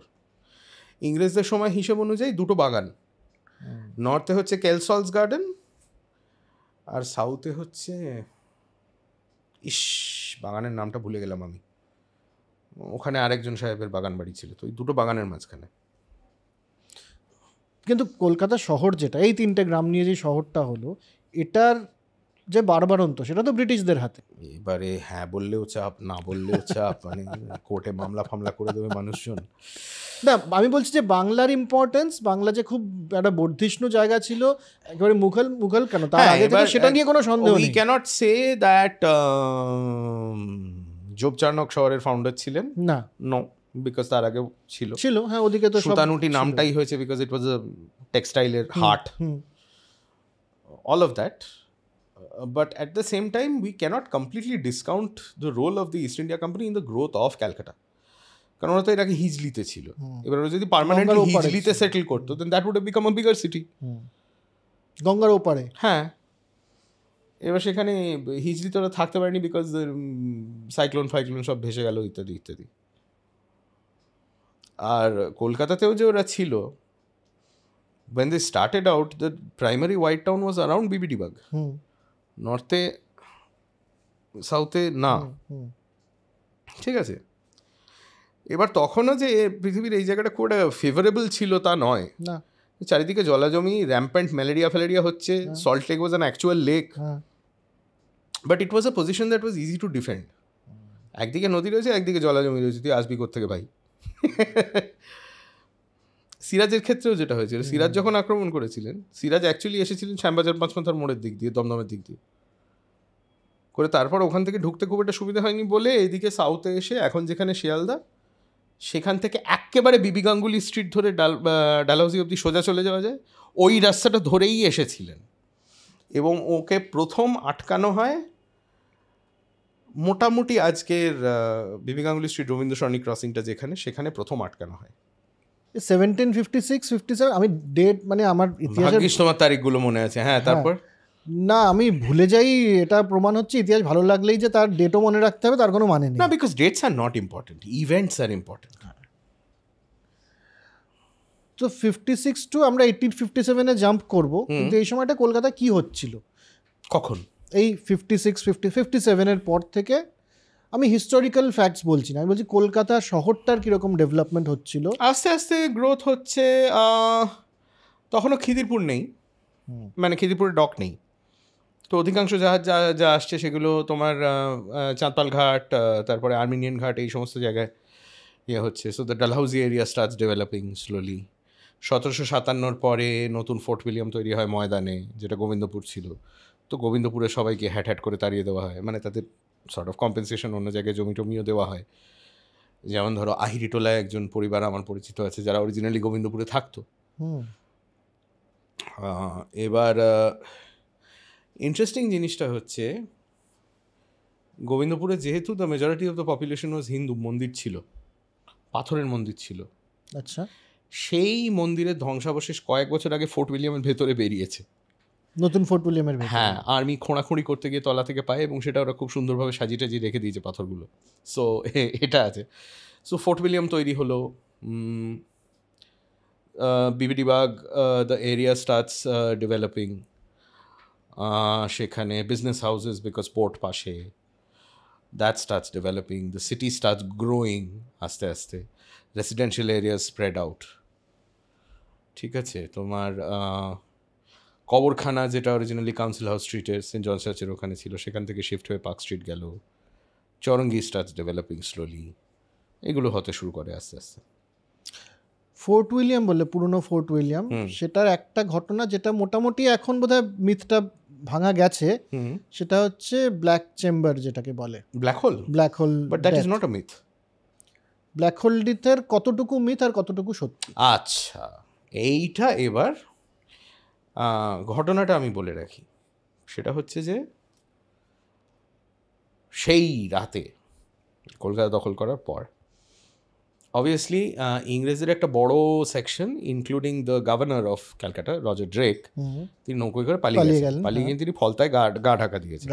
ফলতায় যেখানে তিনি গা ঢাকা দিয়েছেন, সেই যে কেল্লাটা, সেটা ডাচদের একটা কেল্লা। সেই কেল্লাটা কিন্তু এখনো আছে, সেটা গিয়ে দেখা যায়, তার ভেতরে মানুষ থাকে। আচ্ছা, তো তুমি পরিষ্কার কেল্লার দেওয়াল, কেল্লা চারদিকে পরীক্ষা, সবই বুঝতে পারবে। আচ্ছা, ঠিক আছে। তো ডাচরা তাদের বলে, বাবা তোমরা বেঙ্গলের নবাবের সঙ্গে ঝগড়া করে এসছো, আমরা তোমায় ভেতরে ঢুকতে দিতে পারবো না, উনি এসে আমাদেরও লাথি মেরে বার করে দেবেন, তোমরা বাইরে থাকো, থাকো, অসুবিধা নেই। তো ওর ওখানে নৌকোয় নোংর করে রয়েছে। But a sizeable portion of the English inside the fort were actually captured alive, including Holwell, যে ডাক্তার ছিল এবং ড্রেক পালিয়ে যাওয়াতে তাকে টেম্পোরারিলি গভর্নর বাকি সবাই সিলেক্ট করেছিল। এবারে প্রচণ্ড গরম, 3 দিন ধরে লাগাতার যুদ্ধ হয়েছে। আর তার মধ্যে ইংরেজদের একটা অদ্ভুত ব্যাপার ছিল, এরা যুদ্ধের মধ্যে মদ খেয়ে মাতালও হয়ে যেত, মানে বেহেড মাতাল আর কি। তো এবার অবভিয়াসলি কিছু পাবলিক তো মালফাল টাইপের করছে, ভালো কথা। এবার ফোর্টের ভেতরে যে চত্বরটা, সেখানেই they had been placed under guard. এবার যেটা হয় সেটা হচ্ছে মাতাল কয়েকজন সিরাজের লোকজনের সঙ্গে মারামারি শুরু করে দেয়। এবার নবাব কিন্তু তখন ফোর্টের মধ্যে নেই। নবাব তখন যে বাড়িটায় রয়েছেন, সেটা হচ্ছে, তুমি এখন যদি সেন্ট জনস চার্চে যাও, সেন্ট জনস চার্চের উল্টো ফুটে তুমি দেখবে একটা ভীষণ বিপজ্জনক অবস্থায় একটা বাড়ি রয়েছে, যার গায়ে একটা লাইফ ইন্স্যুরেন্স কর্পোরেশনের নোটিশ টাঙানো আছে যে এই ফুটপাথ দিয়ে যদি আপনি হেঁটে যান এবং এই বাড়ির একটা চাই আপনার মাথার ওপর ভেঙে পড়ে, তাহলে আপনি ইন্স্যুরেন্স ক্লেম করতে পারবেন না। আচ্ছা, so walk at your own risk. ওই প্লটে একটা বাড়ি ছিল, একজন ইংরেজের বাড়ি, যেটা একেবারে অক্ষত অবস্থায় ছিল, উনি সেখানে রাত কাটাচ্ছিলেন, কারণ ওকে থাকার একটা জায়গা তো দিতে হবে। তো এবার নবাবের কাছে খবর গেল ফোর্টের ভেতর থেকে যে তো ভাই সামলানো যাচ্ছে না, কি করবো স্যার। এবার সিরাজ থোড়াই জানেন যে ফোর্টের ভেতরে কোথায় কী ব্যবস্থা আছে, উনি তো অত উনি দেখেননি। উনি বললেন যে কি করবে, ওরা ওদের বন্দীদের যেখানে রাখে সেখানেই ওদের রেখে দাও, কারাগারে বন্ধ করে দাও। ফোর্ট মানে তার ভেতরে তো কারাগার আছে, বন্ধ করে দাও। এবার সেই কারাগারটা একটা ছোট্ট কারাগার, কিন্তু আমাদের এটা তুমি এখন মানে আধুনিক ভারতীয়দের মধ্যেও দেখবে টপ লেভেলে অর্ডারটা দেওয়া হয়, 3টে 4টে 5টা লেভেল নামতে নামতে that order mutates into something completely different আর কি, মানে একটা ভয়ানক একটা কিছু হয়ে গেল আর কি। এক্স্যাক্টলি তাই হলো। নবাব মোটেই বলেননি যে ঠেসে ঠেসে এইটুকু একটা ঘরের মধ্যে সবাইকে ঢোকাও, নবাব তো জানেনই না কজন ঝামেলা করছে আর কি করছে। এবার তার লোকেরা সেটাই করলো। কিন্তু এখানে সমস্যাটা হচ্ছে the numbers were vastly inflated, কারণ হলওয়েল পরে রিপোর্টটা লেখেন এবং সেটা উনি প্রচণ্ডভাবে রং চড়িয়ে একটা বিভৎস মানে হত্যাকাণ্ড টাইপের হয়েছে। আমি একটা জিনিস আমার ফোন থেকে একটা রেফারেন্স দেখে নিই একবার, কারণ আমার কাছে বইটা রয়েছে, তো আমি একটু সবাইকে বলে দিতে চাই এই বইটার নামটা। দিল্লি ইউনিভার্সিটির হিস্ট্রি প্রফেসর ছিলেন রজত দত্ত, ছিলেন বলছি কারণ মারা গেছেন কয়েক বছর আগে। আনবিলিভেবল, এত হেল্পফুল একজন ভদ্রলোক। আমি এই একটা বই খুঁজছিলাম আর কি, যেটা আমি পাচ্ছিলাম না। সেটা আমি রজতবাবুকে বলেছিলাম যে এই বইটা আমি খুঁজে পাচ্ছি না, উনি আমায় পাঠিয়ে দিয়েছিলেন। Let me just quickly find it. তো এবার সেদিন রাত্রিরে কী ঘটনা ঘটেছিল এবং কজন অ্যাকচুয়ালি মারা গেছিল, এটা নিয়ে শেষ যিনি রিসার্চ করেছিলেন, যিনি সব থেকে ভালোভাবে হিসেব করে একেবারে প্রমাণ করে দিয়েছিলেন যে না 100 অতজন হতে পারে না, রাফলি অ্যাবাউট 65 জন গেছিলো এবং তার মধ্যে রাফলি হয়তো ডজন খানেক লোক মারা গেছিলো, which is an understandable figure. 3 দিন যুদ্ধ, প্রচণ্ড গরম, সাম war probably wounded, dehydration definitely হয়েছিল, তার মধ্যে a dozen people could have died. That is a person called Brojen কে গুপ্ত, বিকে গুপ্ত। বিকে গুপ্তর একটা বই আছে called Sirajuddaula and the East India company. ওখানে একদম ধরে ধরে এই হিসেবটা করে করে দেখিয়ে দেওয়া আছে, because the British were very good at keeping records. So 3 দিন ধরে যে যুদ্ধ চলেছে, কোন দিন কোথায় কে মারা গেছে এবং কোন দিন কোন জায়গাতে কতজন মারা গেছে, সেই হিসেবটা ওরা খুব পার্টিকুলারভাবে মেনটেন করেছিল। সেই হিসেবটাকে ট্যালি করলেই পরিষ্কার বোঝা যায় যে ব্ল্যাক হোলে কজন মারা গেছেন। So that did happen, black hole did happen. কিন্তু হ্যাঁ, না হয়েছিল যে সেটা নিয়ে সন্দেহ নেই, কিন্তু আই থিঙ্ক মিথটা হচ্ছে নাম্বার নিয়ে, কারণ ওই নাম্বারটাকে বাড়াতে বাড়াতে হাজার ফাজার করে ব্রিটেনে পড়ানো শুরু হয়ে যায় এবং ওটা মোটামুটিভাবে জাস্টিফিকেশন দেওয়া হয় যে ভারতের মতো একটা বর্বর জায়গায় কেন ব্রিটিশ শাসনের প্রয়োজন। মজার জিনিসটা কি জানো, the British should have learned their lesson from the Portuguese, because this exact thing had happened to the Portuguese before this, and it had happened in Chittagong. আচ্ছা, ভেরি আনফর্চুনেট। চিটাগংয়ে স্থানীয় লোকেদের সঙ্গে একটা পর্তুগিজ জাহাজের ক্যাপ্টেনের কী সব ঝামেলা টামেলা হয়। সেই জাহাজের ক্যাপ্টেনের ছেলে, যে বোধহয় in his very early teens, মানে যে ডেসক্রিপশন আছে সেটা বলছে যে his face had not yet been sullied by a razor, মানে সে তখনও দাড়ি কামানো শুরু করেনি। সেই ছেলেটাকে কিডন্যাপ করে নিয়ে মুন্ডু কেটে দেয়। ওকে, সাম ডেসক্রিপশনস সে যে তাকে নরবলি দেওয়া হয়েছে। কে করে এটা? এটা ওখানকার স্থানীয় লোকেরা করে। আচ্ছা, এবার তারপরে পর্তুগিজদের সঙ্গে এদের ঝামেলা শুরু হয়, and something very similar happened. পর্তুগিজদের ওরকম এর মধ্যে বন্ধ করে দিই যেখানে অনেকে মারা গেছিল। সো দ্যাট এক্স্যাক্ট থিং আমরা তার একটা পুনরাবৃত্তি দেখছি কলকাতায়। So the English should really have learned from the Portuguese, they didn't. এখানে ওই সময়কার আরেকটা মিথ মানে অনেকে এখন বোধহয় ওই ইতিহাসটার লোকে স্বীকার করতে চায় কি চায় না আমি জানি না, সেটা হচ্ছে যে ব্রিটিশদের সাথে তো সিরাজের ঝামেলা চলছিল, ফরাসিরা কি সিরাজের পক্ষে ছিলেন? ফরাসিরা সিরাজের পক্ষে ছিলেন, সিরাজ ফরাসিদের পছন্দ করতেন। এবার এখানেও আমার আপত্তি আছে যখন লোকে মহান স্বাধীনতা সংগ্রামী সিরাজউদ্দৌলা বলে, কেউ শুধুমাত্র সে ইংরেজদের বিরুদ্ধে যুদ্ধ করছে বলে সে স্বাধীনতা সংগ্রামী, এটা আমি মানতে রাজি নই। So let us say the East India company lost at Plassey, Siraj জিতে গেলেন। What would most likely have happened is, instead of being a British colony, we would have been a French colony. স্বাধীনতা সংগ্রাম হলো এটা তো তাহলে? রাইট। না আমার তো এটাও মানে বাংলার শেষ স্বাধীন নবাব মানে না কি কোথায় স্বাধীন কোথা থেকে, মানে বারবার এলে পরে তো তাকে নজরানা পাঠাতে হচ্ছে এর কাছে। মানে ঠিক আছে, Bengal was always a disputed. Bangla স্বাধীনতার পিরিয়ড একমাত্র আমি বলবো হচ্ছে যখন সুলতানি রাজত্ব চলছে, হ্যাঁ তখন বাংলা সত্যিই স্বাধীন। হুসেন শাহী আমলে বাংলা সত্যিই স্বাধীন, ইলিয়াস শাহী আমলে বাংলা সত্যিই স্বাধীন। মুঘল আমলে তো নয়, মোগল আমলে নয়, your A Province of Mughal India. সিরাজের সময় যেটা হচ্ছে সেটা হচ্ছে yes, central control is ডিসইন্টিগ্রেটিং। Aurangzeb যেহেতু মারা গেছেন, অরঙ্গজেবের পর, হ্যাঁ অরঙ্গজেবের মারা আর যাওয়ার এটা পর। আমরা আমাদের ইতিহাসে বারবার দেখেছি, যে মুহূর্তে সেন্ট্রাল কমান্ড যে স্ট্রাকচার যেটা সেটা একটু উইকেন করছে, সঙ্গে সঙ্গে চতুর্দিকে সবাই যে যার মতো একটা মানে ফ্রি ফর অল হয়ে যায়।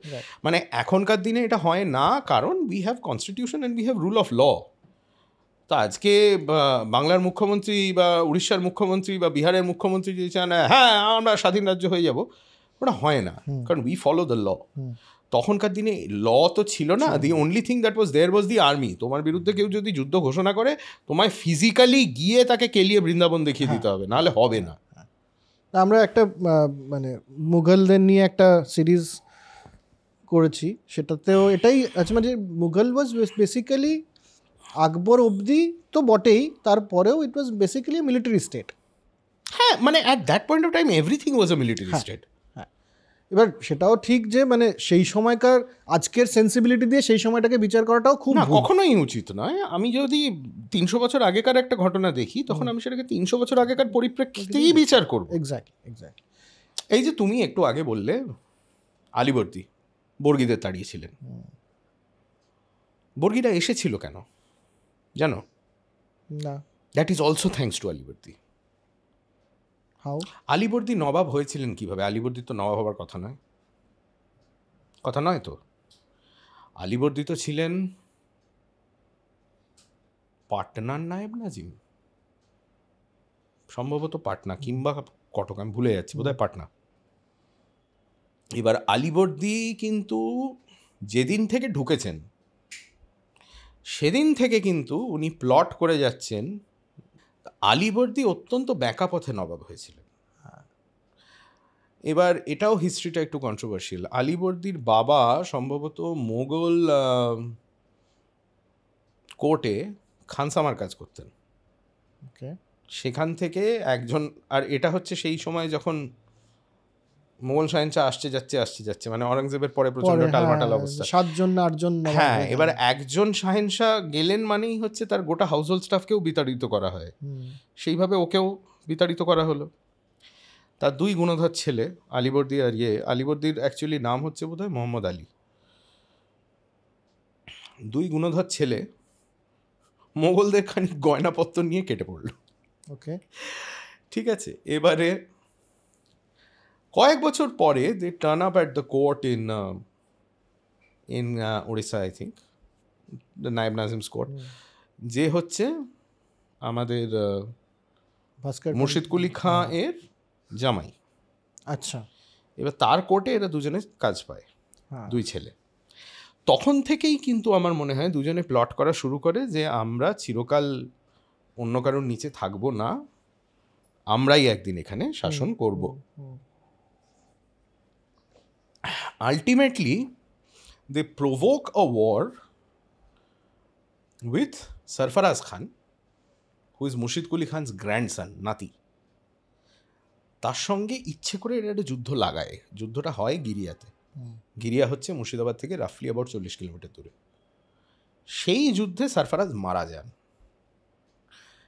উনি মারা যেতে তখন আলীবর্দী গিয়ে বাংলার মসনদ দখল করেন। খালি আলীবর্দী নিজে যে খুব একটা এখানে সোজা তোমাকে পথে একটুখানি বলবো, এই যে আলীবর্দীর মসনদ দখল করা, তাতে কি জগৎ শেঠের ভূমিকা ছিল? যতদূর আমি জানি এটা জগৎ শেঠ, রায়রান, আলম চাঁদ এরকম লোকেদের সমর্থন ছাড়া সম্ভব নয়। টাকা তো ওদের কাছে, টাকা ওদের কাছে, এবং যেহেতু তুমি বললে যে মার্সেনারি ফোর্স, তাদেরকে তো কিনতে হবে। এরা আলীবর্দীর সময় যে জিনিসটা করেছে ওদের কাছে তো ব্লুপ্রিন্টটা তৈরি রয়েছে। তো সিরাজের সময়ও এক্স্যাক্টলি এক জিনিস, এক plan, same blueprint, just use it উল্টো। একজন নবাবকে সরিয়ে দিয়ে তার জায়গায় আর একজন যে আমাদের পক্ষে সুবিধাজনক হবে। তো এবার এই যে আলীবর্দী ব্যাঁকা পথে নায়েব হলেন, এই নবাব হলেন, তখন যে উড়িষ্যার নায়েব নাজিম সে বিদ্রোহ ঘোষণা করলো, বলছে এই মালের আন্ডারে আমি কাজ করব না, এর তো নবাব হওয়ার কোনো অধিকারই নেই, শাহ আলা খুন করে করে বলে কটকে বিদ্রোহ শুরু হলো, বারাবাতি ফোর্ট অ্যান্ড অল দ্যাট। এবার একবার বিদ্রোহ শুরু হলে তোমাকে যেতে হবে, কারণ ফিজিক্যালি ধরে পেটাতে হবে লোকগুলোকে আর কি। আলীবর্দী বিশাল বড় একটা আর্মি নিয়ে হামলা করলেন। এবার উড়িষ্যার আর্মিকে উনি হারিয়ে দিলেন, কিন্তু নায়েব নাজিমকে জ্যান্ত ধরতে পারলেন না। সে পালিয়ে গেল। পালিয়ে সে কোথায় গেল? নাগপুর, মারাঠাদের কাছে। নাগপুরে গিয়ে সে নাগপুরের ভোসলে পরিবারের কাছে সাহায্য চাইল। এবার নাগপুরের ভোসলেরা খুব একটা পুনের পেশওয়ার আন্ডারে থাকতো না, নিজেদের মতো চলতো। তখন তো বোধহয় 4 ভাগ হয়ে গেছে মারাঠাদের কনফেডারেসি। না, কিন্তু the Peshwa still had a lot of control and power. তারা চলে গিয়ে, এবার সে চলে গিয়ে দেখো আমার ছিল, আমার নিয়ে নিয়েছে, বদমাইশ লোক ইত্যাদি ইত্যাদি। এবার ভোসলেরা বললো ঠিক আছে, আমরা সাহায্য করব। এবার not like they did it out of the goodness of their hearts, ওরাও দেখছে ভাই একে যদি আমরা সাহায্য করি তাহলে এখান থেকে টাকা ফাঁকা সুবিধে টুবিধে পাওয়া যাবে। তারা উড়িষ্যা আক্রমণ করলো, জ্বালিয়ে ছাড়খাড় করে টোরে আলীবর্দীর লোকজনকে তাড়িয়ে ফাড়িয়ে। এবার এখানে সমস্যাটা হচ্ছে two different ways of fighting. The Bhosles are using a technique called বারগিরগিরি। এই টেকনিকটা ওদের অরিজিনালি শিখিয়েছিল ঔরঙ্গাবাদের যে ফাউন্ডার মালিক আম্বার, সে এই টেকনিকটা তৈরি করেছিল এবং মারাঠাতে শিখিয়েছিল মুঘলদের এগেনস্টে যুদ্ধ করতে। আচ্ছা। সো কম সংখ্যক লোক ঘোড়ার পিঠে, guerrilla style attack. A Mughal army is a very large, drilled, formal army. It marches in columns. তাতে একদম প্রথমে থাকবে ক্যাভেলরি, ঘোড়সাওয়ার, তারপর ইনফ্যান্ট্রি, তারপর যাবে তোমার আর্টিলারি, কারণ বড় বড় কামান ইত্যাদি ছিল, একদম শেষে যাবে রসদ। তোমার কাছে 50টা লোক আছে, তুমি কি করবে? সম্মুখ সমরে যাবে, মারা যাবে তো, তুমি চুপ করে ঘাপটি মেরে বসে থাকবে। বাকি সবাই বেরিয়ে গেল, যেই রসদটা এলো হুড়মুড় করে তুমি নেমে এসে সমস্ত খাবারটা নষ্ট করে দিয়ে কেউ কিছু বোঝার আগে চম্পট দিয়ে দিলে। তোমার কাছে খাবার নেই, তুমি কি যুদ্ধ করবে? ওরা এটাই করতো। এবার এখানে Alivardi's army is also Mughal style army, because it is a Mughal provincial army. ওরা এই এক hit and run tactics use করা শুরু করলো। এবার উড়িষ্যাতে ওরা থামলো না, কারণ ওরা তারপর দেখলো আরে ইহা তো পুরা ময়দান খোলা হ্যাঁ, রক্তের স্বাদ পেয়ে গেছে। হ্যাঁ, এইবারে ওরা গড়পঞ্চকোটের দিক দিয়ে বেঙ্গলে ঢুকলো, যে কারণে গড়পঞ্চকোটটা ধ্বংসস্তূপ হয়ে গেছে। ওটা ধ্বংসস্তূপ হয়েছে মারাঠা আক্রমণে, এবং গড়পঞ্চকোটের যে অরিজিনাল রয়্যাল ফ্যামিলি তারা কিন্তু এখনো আছে। আচ্ছা। তারা আছে পুরুলিয়ায়, ওরা তারপরে শিফট করে। তো গড়পঞ্চকোটের দিক দিয়ে মারাঠা আর্মি বেঙ্গলে ঢুকছে। So the reason we were attacked was also Alivardi's ambition. আর আলটিমেটলি বর্গীদের তাড়িয়েছিলেন, yes, but for a short time. এটাও আমরা জানি যে আলটিমেটলি যেটা করতে হয় সেটা হচ্ছে বেঙ্গল, বিহার, উড়িষ্যা থেকে Orissa had to be ceded to the Marathas to keep them. Bhaskar Pandit না, ভাস্কর পণ্ডিতকে তো মেরেই ফেলেছিলেন আলীবর্দী, ডেকে নিয়ে যেখানে মারা হয়েছিল সেই জায়গাটা গিয়ে আমি দেখেছিলাম। আচ্ছা। হ্যাঁ, সেখানে কিন্তু একটা অক্সবো লেক আছে যেটার এখনো লোকের নাম দিয়েছে ভাস্কর দহ, এখনো নাম সেটার ভাস্কর দহ। এটা কোথায়? এটা এটা বহরমপুরের কাছে মানকড়া বলে একটা জায়গা আছে, মানকড় নয় কিন্তু, মানকড় বর্ধমানে, হুম, এটা হচ্ছে মানকড়া, আচ্ছা, ছোট্ট একটা জায়গা, মিডল অফ নোওয়্যার। একটা বিশাল বড় বট গাছ আছে, দ্যাট মার্কস দ্য স্পট যেখানে তাঁবুটা পড়েছিল আলিবর্দির। Okay, so that also is an interesting story, যে ভাস্করকে মারা হয় কিভাবে। কিভাবে? তো এত যুদ্ধ চলছে 5 বছর ধরে হয়ে গেছে, আর আলিবর্দি দেখছেন যে এইভাবে পারা যাচ্ছে না, মানে এইরকম এই হিট অ্যান্ড রানের সঙ্গে আমরা, মানে এটা আমাদের স্টাইলই নয়, আমরা Style পারবোই না হ্যাঁ। এইভাবে। তো তখন ভাস্কর সম্ভবত পলাশিতে তাঁবু ফেলেছেন, না বর্ধমানের দিকে কোথায়, না বোধহয় সম্ভবত পলাশির দিকেই, আর আলিবর্দি রয়েছেন মুর্শিদাবাদে। তো এই দুটো জায়গার মাঝামাঝি হচ্ছে মানকড়া। তো আলিবর্দি দুজন লোককে পাঠালো, পাঠিয়ে বললো তোমরা একটা কাজ করো, তোমরা ভাস্করকে গিয়ে বলো যে নবাব তো বুড়ো হয়ে গেছেন, সত্যিই বুড়ো হয়ে গেছেন, 67 না 68 বছর বয়স, আর উনি যুদ্ধ টুদ্ধ করতে পারছেন না, তো একটু আলোচনা করে যদি মিটমাট করে নেওয়া যায় ব্যাপারটা। ভাস্কর বললেন ঠিক আছে। আলিবর্দি বললেন যে এই মানকড়া বলে একটা জায়গা, সেখানে আমরা মিট করি, সেখানে আমি তাঁবু টাবু ফেলছি, আপনি আসুন। একটা বিশাল বড় একটা তাঁবু তৈরি করা হয়েছে, ভেরি নাইস। এবার তাঁবুটা প্রচণ্ড গোপনে তৈরি করা হয়েছে, মানে এক্স্যাক্টলি স্কিমটা কী সেটা কেউ জানে না এক্সেপ্ট 1-2 জন। তাদের মধ্যে একজন হচ্ছে এই পুরো ঘটনাটার একটা আই উইটনেস অ্যাকাউন্ট রেখে গেছেন। ওকে, ঠিক আছে। তাঁবুটার 2টো লেয়ারে দেওয়াল আছে, এবং সেই 2টো লেয়ারের মাঝখানে সেপাইলা লুকিয়ে আছে। তো আলিবর্দি সকালে এসছেন, বাকি কয়েকজন সেনাধ্যক্ষ গোছের এসছেন, একজন জানে। তো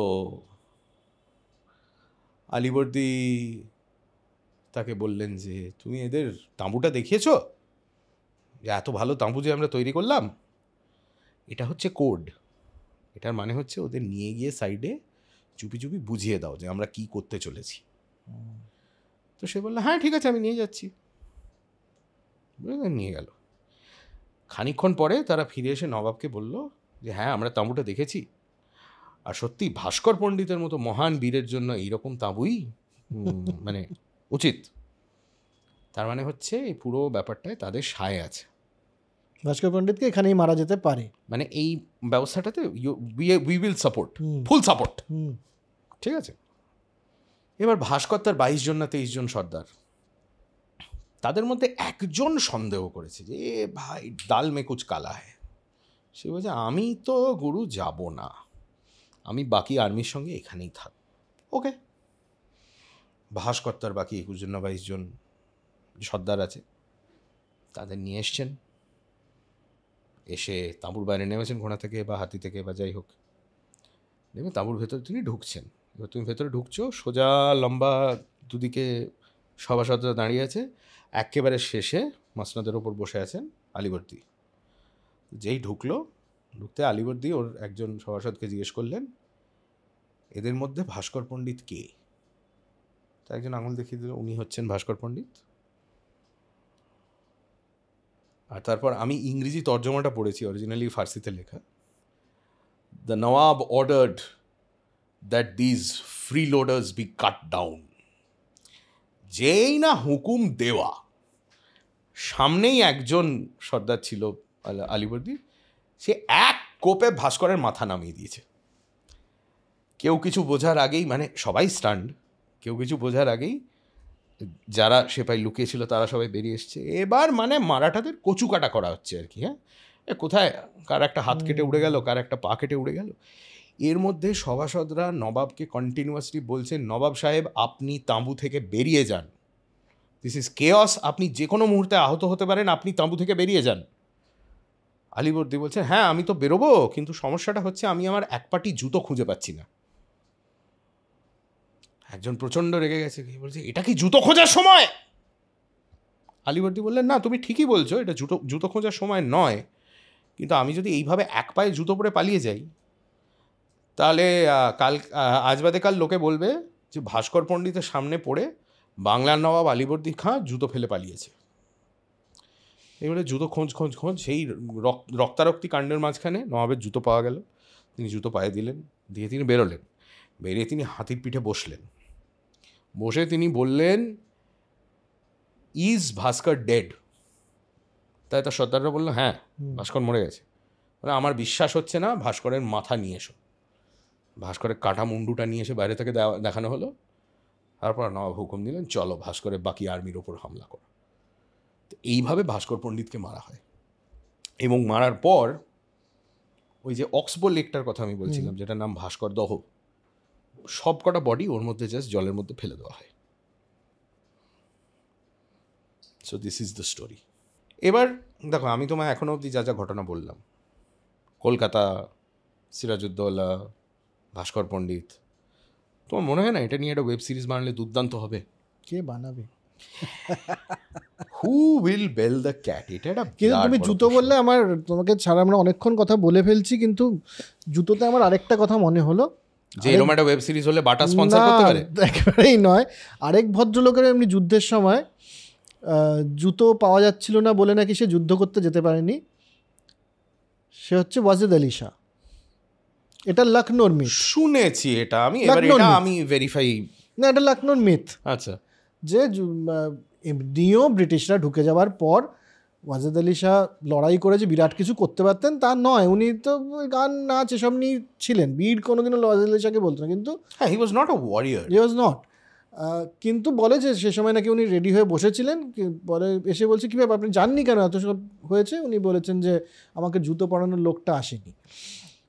তো সেই ওয়াজেদ আলী শাহ তো তারপরে বাংলায় এলেন 58-এ সম্ভবত।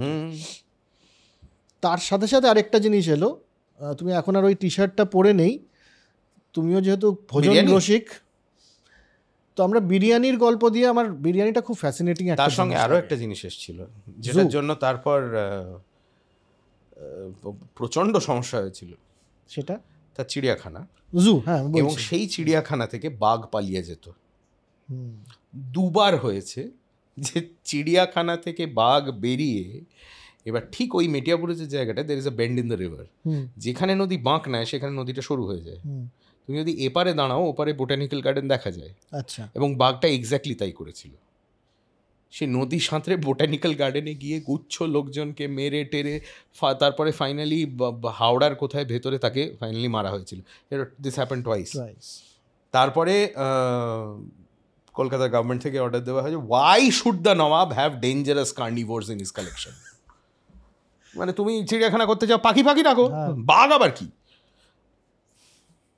কিন্তু বিরিয়ানি তো এলো, কিন্তু আমার একটা সন্দেহ আছে, এই যে একটা র্যাম্পেন্ট বিরিয়ানির পপুলারিটি, মানে আমার ছোটবেলায় আমার মনে হয় যে পাড়ার মোড়ে মোড়ে মোগলাই পরোটা পাওয়া যেত, যেটার সঙ্গে মোগলদের অ্যাবসলিউটলি কোনো সম্পর্ক নেই। কিন্তু এখন তো পাড়ার মোড়ে মোড়ে বিরিয়ানি হয়ে গেছে, যেটা আমার খুব আশ্চর্য লাগে, কারণ biryani is a complicated dish to cook. Is it?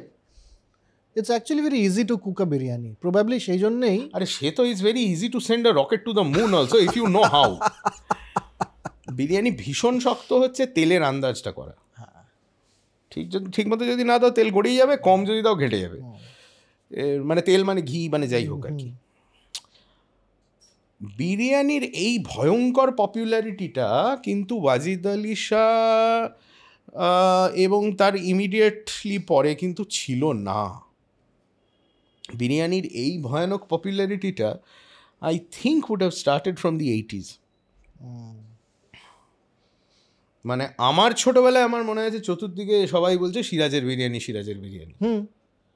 Right. রয়্যালে সম্ভবত বিরিয়ানির একটা ব্যাপার, রয়্যালের বিরিয়ানি নিয়ে। এবার রয়্যালের biryani was one of those things, if you know. এখন ফেসবুকের কল্যাণে সবাই জেনে গেছে, তবে চিতপুরের রয়্যালের বিরিয়ানি তুমি জানো তো তাহলেই, মানে if you don't know you are unlikely to accidentally find out. না, মানে যেরকম পার্ক সার্কাসের আরসালানটা তুমি যাতায়াত করতে তোমার চোখে পড়তে পারে, কিন্তু পার্টিকুলারলি রবীন্দ্র সরণি দিয়ে যদি, বড় বাজারের মধ্যে দিয়ে যদি তুমি যাতায়াত না করো, তাহলে রয়্যালের বিরিয়ানি তুমি চট করে জানবে না। আমিনিয়াও, মানে প্রথম আমিনিয়াটাও তাই। যেটা নিউ মার্কেটের পেছনে ওদিকে। প্রথম আমিনিয়াটা বোধ হয় জাকারিয়া স্ট্রিটে 1926 সালে, আচ্ছা, বোধ হয়, যেটা নিউ মার্কেটের ওটা নয়। I am guessing. ওকে, কিন্তু আমি প্রথম বিরিয়ানি মানে আমিনিয়ার বিরিয়ানি খেয়েছি নিউ মার্কেটের ওখানে। হ্যাঁ Obviously, সেটা আমিও খেয়েছি, হ্যাঁ, কিন্তু তখন অনেক ভালো ছিল বিরিয়ানিটা। হ্যাঁ, কিন্তু না, তখন বিরিয়ানি এত পপুলার কিন্তু ছিল না পাড়ার মোড়ে মোড়ে, এতটা ছিল না। এখন যেরকম কথায় কথায় বিরিয়ানি, কোথাও একটা শ্যুট হচ্ছে হচ্ছে পুরো কাস্টের জন্য বিরিয়ানি এসে গেল, এটা তখন ছিল না। কিন্তু তোমার মনে হয় না আমরা এটা দিয়ে শেষ করি যে বিরিয়ানির মতো ইন্ডিয়ান হিস্ট্রিকে রিপ্রেজেন্ট করার মতো ডিশ আর নেই? এইবার কিন্তু আমরা গোলমেল এরিয়াতে চলে যাচ্ছি। মানে আমি যদি এখন সংস্কৃত টেক্সট ফেক্সট খুঁজি, তার মধ্যে পলান্ন বলে একটা জিনিস আছে, পল মানে মাংস, অন্ন মানে ভাত, আছে, তাহলে কি সেটাও বিরিয়ানি? আমরা ফুড হিস্ট্রি নিয়ে একটা তাহলে কি করেছি। বিরিয়ানি হিন্দু সংস্কৃতির অংশ? না, হিন্দু সংস্কৃতিতে আমরা নাই গেলাম, কিন্তু ধরো তুমি না গেলেও কেউ না কেউ যাবেই, যুগটাই ওরকম, কিছু করার নেই। পলান্ন আছে, মাংসদানা বলে একটা ডিশ আছে, এবং সুশ্রুত সংহিতাতে রয়েছে মাংস আর ভাত একসাথে, চাল একসাথে রান্না করার ব্যাপারটা। মানে এটা কি এতই একটা স্ট্রোক অফ জিনিয়াস, মাংস আর ভাত একসঙ্গে, যে অন্য কারোর মাথায় আসতে পারে না? না, একেবারেই নয়। কিন্তু বলছি তারপরে তো আবার পোলাও এলো, সেটার মধ্যে তোমার সমস্ত গরম মশলা যেগুলো ভারতের নয় সেগুলোও যোগ হলো। গরম মশলা ভারতের নয়? আমার তো মনে হয় সব গরম রকমগুলো মশলাটাই নয়, ভারতের। সবগুলো নয়, যেমন ধরো দারচিনি তো নয়, দারচিনি ভারতের নয়, শ্রীলঙ্কার। শ্রীলঙ্কার ওই এক্সটেন্ডেড নিয়ে নিলাম আমরা, হ্যাঁ। হ্যাঁ, লবঙ্গ সম্ভবত নয়। এই সাউথ ইন্ডিয়ার লবঙ্গ না, নয়? না না, আরে এই সব জায়গা থেকেই তো গরম মশলা ইউরোপে যেত তো। Black pepper. হ্যাঁ, ব্ল্যাক পেপার, আর একটা লং পেপার বলে একটা জিনিস। লং পেপার, পিপলি। হ্যাঁ, পিপলি। আর এটা দেখো, সাহেবরা খেতে টেতে জানতো না, আমরা না থাকলে ওরা এতদিন ওই সেদ্ধ আর পোড়া খেয়েই থাকতো। এটা নিয়ে একটা ইন্টারেস্টিং, সব আমি থেকে ইন্টারেস্টিং হচ্ছে নিউ ওয়ার্ল্ড ভেজিটেবলস যেগুলোকে বলা হয়, টমেটো, পর্তুগিজ, কাঁচা লঙ্কা, পর্তুগিজ, আলু। আলু। হ্যাঁ, এবার তুমি ভাবো আজ থেকে 500 বছর আগে, ঠিক আছে, বেঙ্গলের খাবার, লঙ্কা নেই, টমেটো নেই, আলু নেই। মানে আমার বৃদ্ধ প্রপিতামহ আলু ভাতে খেতে পারেননি, এটার তোর মতো দুঃখ আর আছে? না, কিন্তু আমার প্রশ্ন হচ্ছে খেতোটা কি, রান্নাটা কেমন হতো? যেমন ধরো কয়েক বছর আগে আমার হাতে একটা কুকবুক এলো, যেটা হচ্ছে সেন্ট্রাল ইন্ডিয়ার কোথাও করে একটা রাজঘরানা সামথিং, তাতে আমি দেখি একটা সিঙ্গাড়ার রেসিপি রয়েছে। হ্যাঁ, আমি আচ্ছা সিঙ্গাড়ার রেসিপি, আচ্ছা নাইস, ঠিক আছে, খুলেছি, আচ্ছা কিমা, ও ননভেজ সিঙ্গাড়া, ওকে নাইস। তারপরে দেখি বেগুন, হ্যাঁ এ দাদা, কিমা আর বেগুন একসঙ্গে। তারপরে দেখি অদ্ভুত অদ্ভুত সব মশলা, এটা কি ধরনের কি সিঙ্গাড়া হচ্ছে এটা? তারপর আমার খেয়াল, ও হরি, আলু নেই তো, আলু নেই, কাঁচা লঙ্কা নেই তো, তুমি দেবে তা কি? অবভিয়াসলি বেগুনই দেবে। পর্তুগিজরা তো আসেনি। হ্যাঁ, এবার তুমি ভাবো নিউ ওয়ার্ল্ড ভেজিটেবলস, এটা তো পর্তুগিজরাই ইউরোপেও নিয়ে গেছে। তার আগে ইটালিয়ানরা কি খেত টমেটো ছাড়া? ওদের তো রান্নায় পমোদোরো না হলে তো চলবে না। হ্যাঁ, মানে টমেটো ওদের থেকে বেশি বোধহয় কেউ খায় না। আমরা যেরকম আলু একটা প্রভূত পরিমাণ খাই, ওরা হচ্ছে টমেটো। হ্যাঁ, টমেটো ছাড়া ওরা কি খেত? শাকালু টাকালু কিছু খেত নিশ্চয়ই। তাহার কৃপায় গোমদাড়ি গজায় শীতকালে খাই শাকালু। তবে আমি তোমাকে একটা ইন্টারেস্টিং আমার পার্সোনাল ট্রিভিয়া বলছি। আমরা একটা কাজের সূত্রে একটা কনফারেন্সে মিশে, মানে ডিনার হচ্ছে, তো সেখানে দুজন ব্রিটিশ ভদ্রলোক রয়েছে, আর আমি ইন্ডিয়া থেকে গেছি, আরেকজনও ইন্ডিয়ান ছিলেন, আরও অন্যরা রয়েছে আর কি, ইউরোপিয়ান বেশ কিছু লোকজন, আমেরিকান। তো সেই ব্রিটিশ ভদ্রলোক আমাদেরকে একটু করার জন্যে আর কি, যে দেখো তোমরা ইন্ডিয়ানদেরকেও আমরা আজকাল যাতে তুলছি বলার জন্যে, উনি বললেন যে এই যে খাচ্ছি আমরা ব্ল্যাক পেপার আর এই যে একটু একটু মশলা, এটার জন্যই কিন্তু সব হয়েছে ইন্ডিয়ান হিস্ট্রি। আমরা কিন্তু মানে লুট করতে যাইনি, আমরা বেসিক্যালি গেছিলাম স্পাইস আনতে। তোমার মুন্ডু। তো আমি কিছু বলিনি, আমার সাথে যে সহ ভারতীয় ছিলেন উনি তাকিয়ে বললেন, and it's a pity you have still not learned how to use it. আমি মাসখানেক আগে দুজন ইংরেজ গেস্টকে নিয়ে মুর্শিদাবাদ আর মালদা গেছিলাম। Very very nice people, retired teachers, দুজনেই রিটায়ার্ড টিচার্স, 72 আর 75 বছর বয়স, আমার সঙ্গে হন হন করে হাঁটছেন একই পেসে, মানে ফিটনেস দেখার মতো দুজনেরই। তো তারাও তো সব ঘুরলেন টুরলেন, অবভিয়াসলি দুজনে টিচার ছিলেন, মানে একাডেমিক ইন্টারেস্ট সাধারণ টুরিস্টের থেকে অনেক বেশি, ইত্যাদি সব হলো। ফিরে যাওয়ার আগে একদিন তারা খালি বললেন যে আমরা একটু শপিং করব। তারা কি কিনলেন? গরম মশলা, চা আর silk. Oh, so the British come to India and they go back with silk and tea. Nothing has changed in 300 years. ওকে দীপ, দারুণ লাগলো। আমার মনে হয় আমারও খুব মজা হলো। আমরা বলতেই থাকবো, আমরা দুজন ইতিহাস খ্যাপা লোক। হ্যাঁ, তোমার খুব একটা স্পেসিফিক এবং প্রাইমারি সোর্সে করো, আমি যেহেতু একটু বিচরণ করতে ভালোবাসি, একটু ইতিহাস, একটু অর্থনীতি, একটু পলিটিক্স, আমি একটু খোঁচাতে ভালোবাসি, খুঁচিয়ে যাই একই জায়গায় আর কি। তো but I am sure that আমরা আবার হয়তো আরেকদিন বসবো অন্য একটা পার্ট অফ হিস্ট্রি নিয়ে। I would love that. আর তুমি আরেকটা স্টার্টও করছো ইতিহাস নিয়ে কাজ, all the best for that. Thank you so much. হ্যাঁ, আমরা আরও ইতিহাস শুনবো দ্বীপের থেকে, আমরাও বলতে থাকবো আমাদের মতো করে। আমি যেহেতু নিজে ইতিহাসের ছাত্র নেই, আমার একটু ভয় লাগে, এই জন্য আমি ডাইরেক্টলি একবারে বই দেখিয়ে আমরা বলে দিই যে এই বইটাতে যা লেখা আছে সেটুকুই বলছি।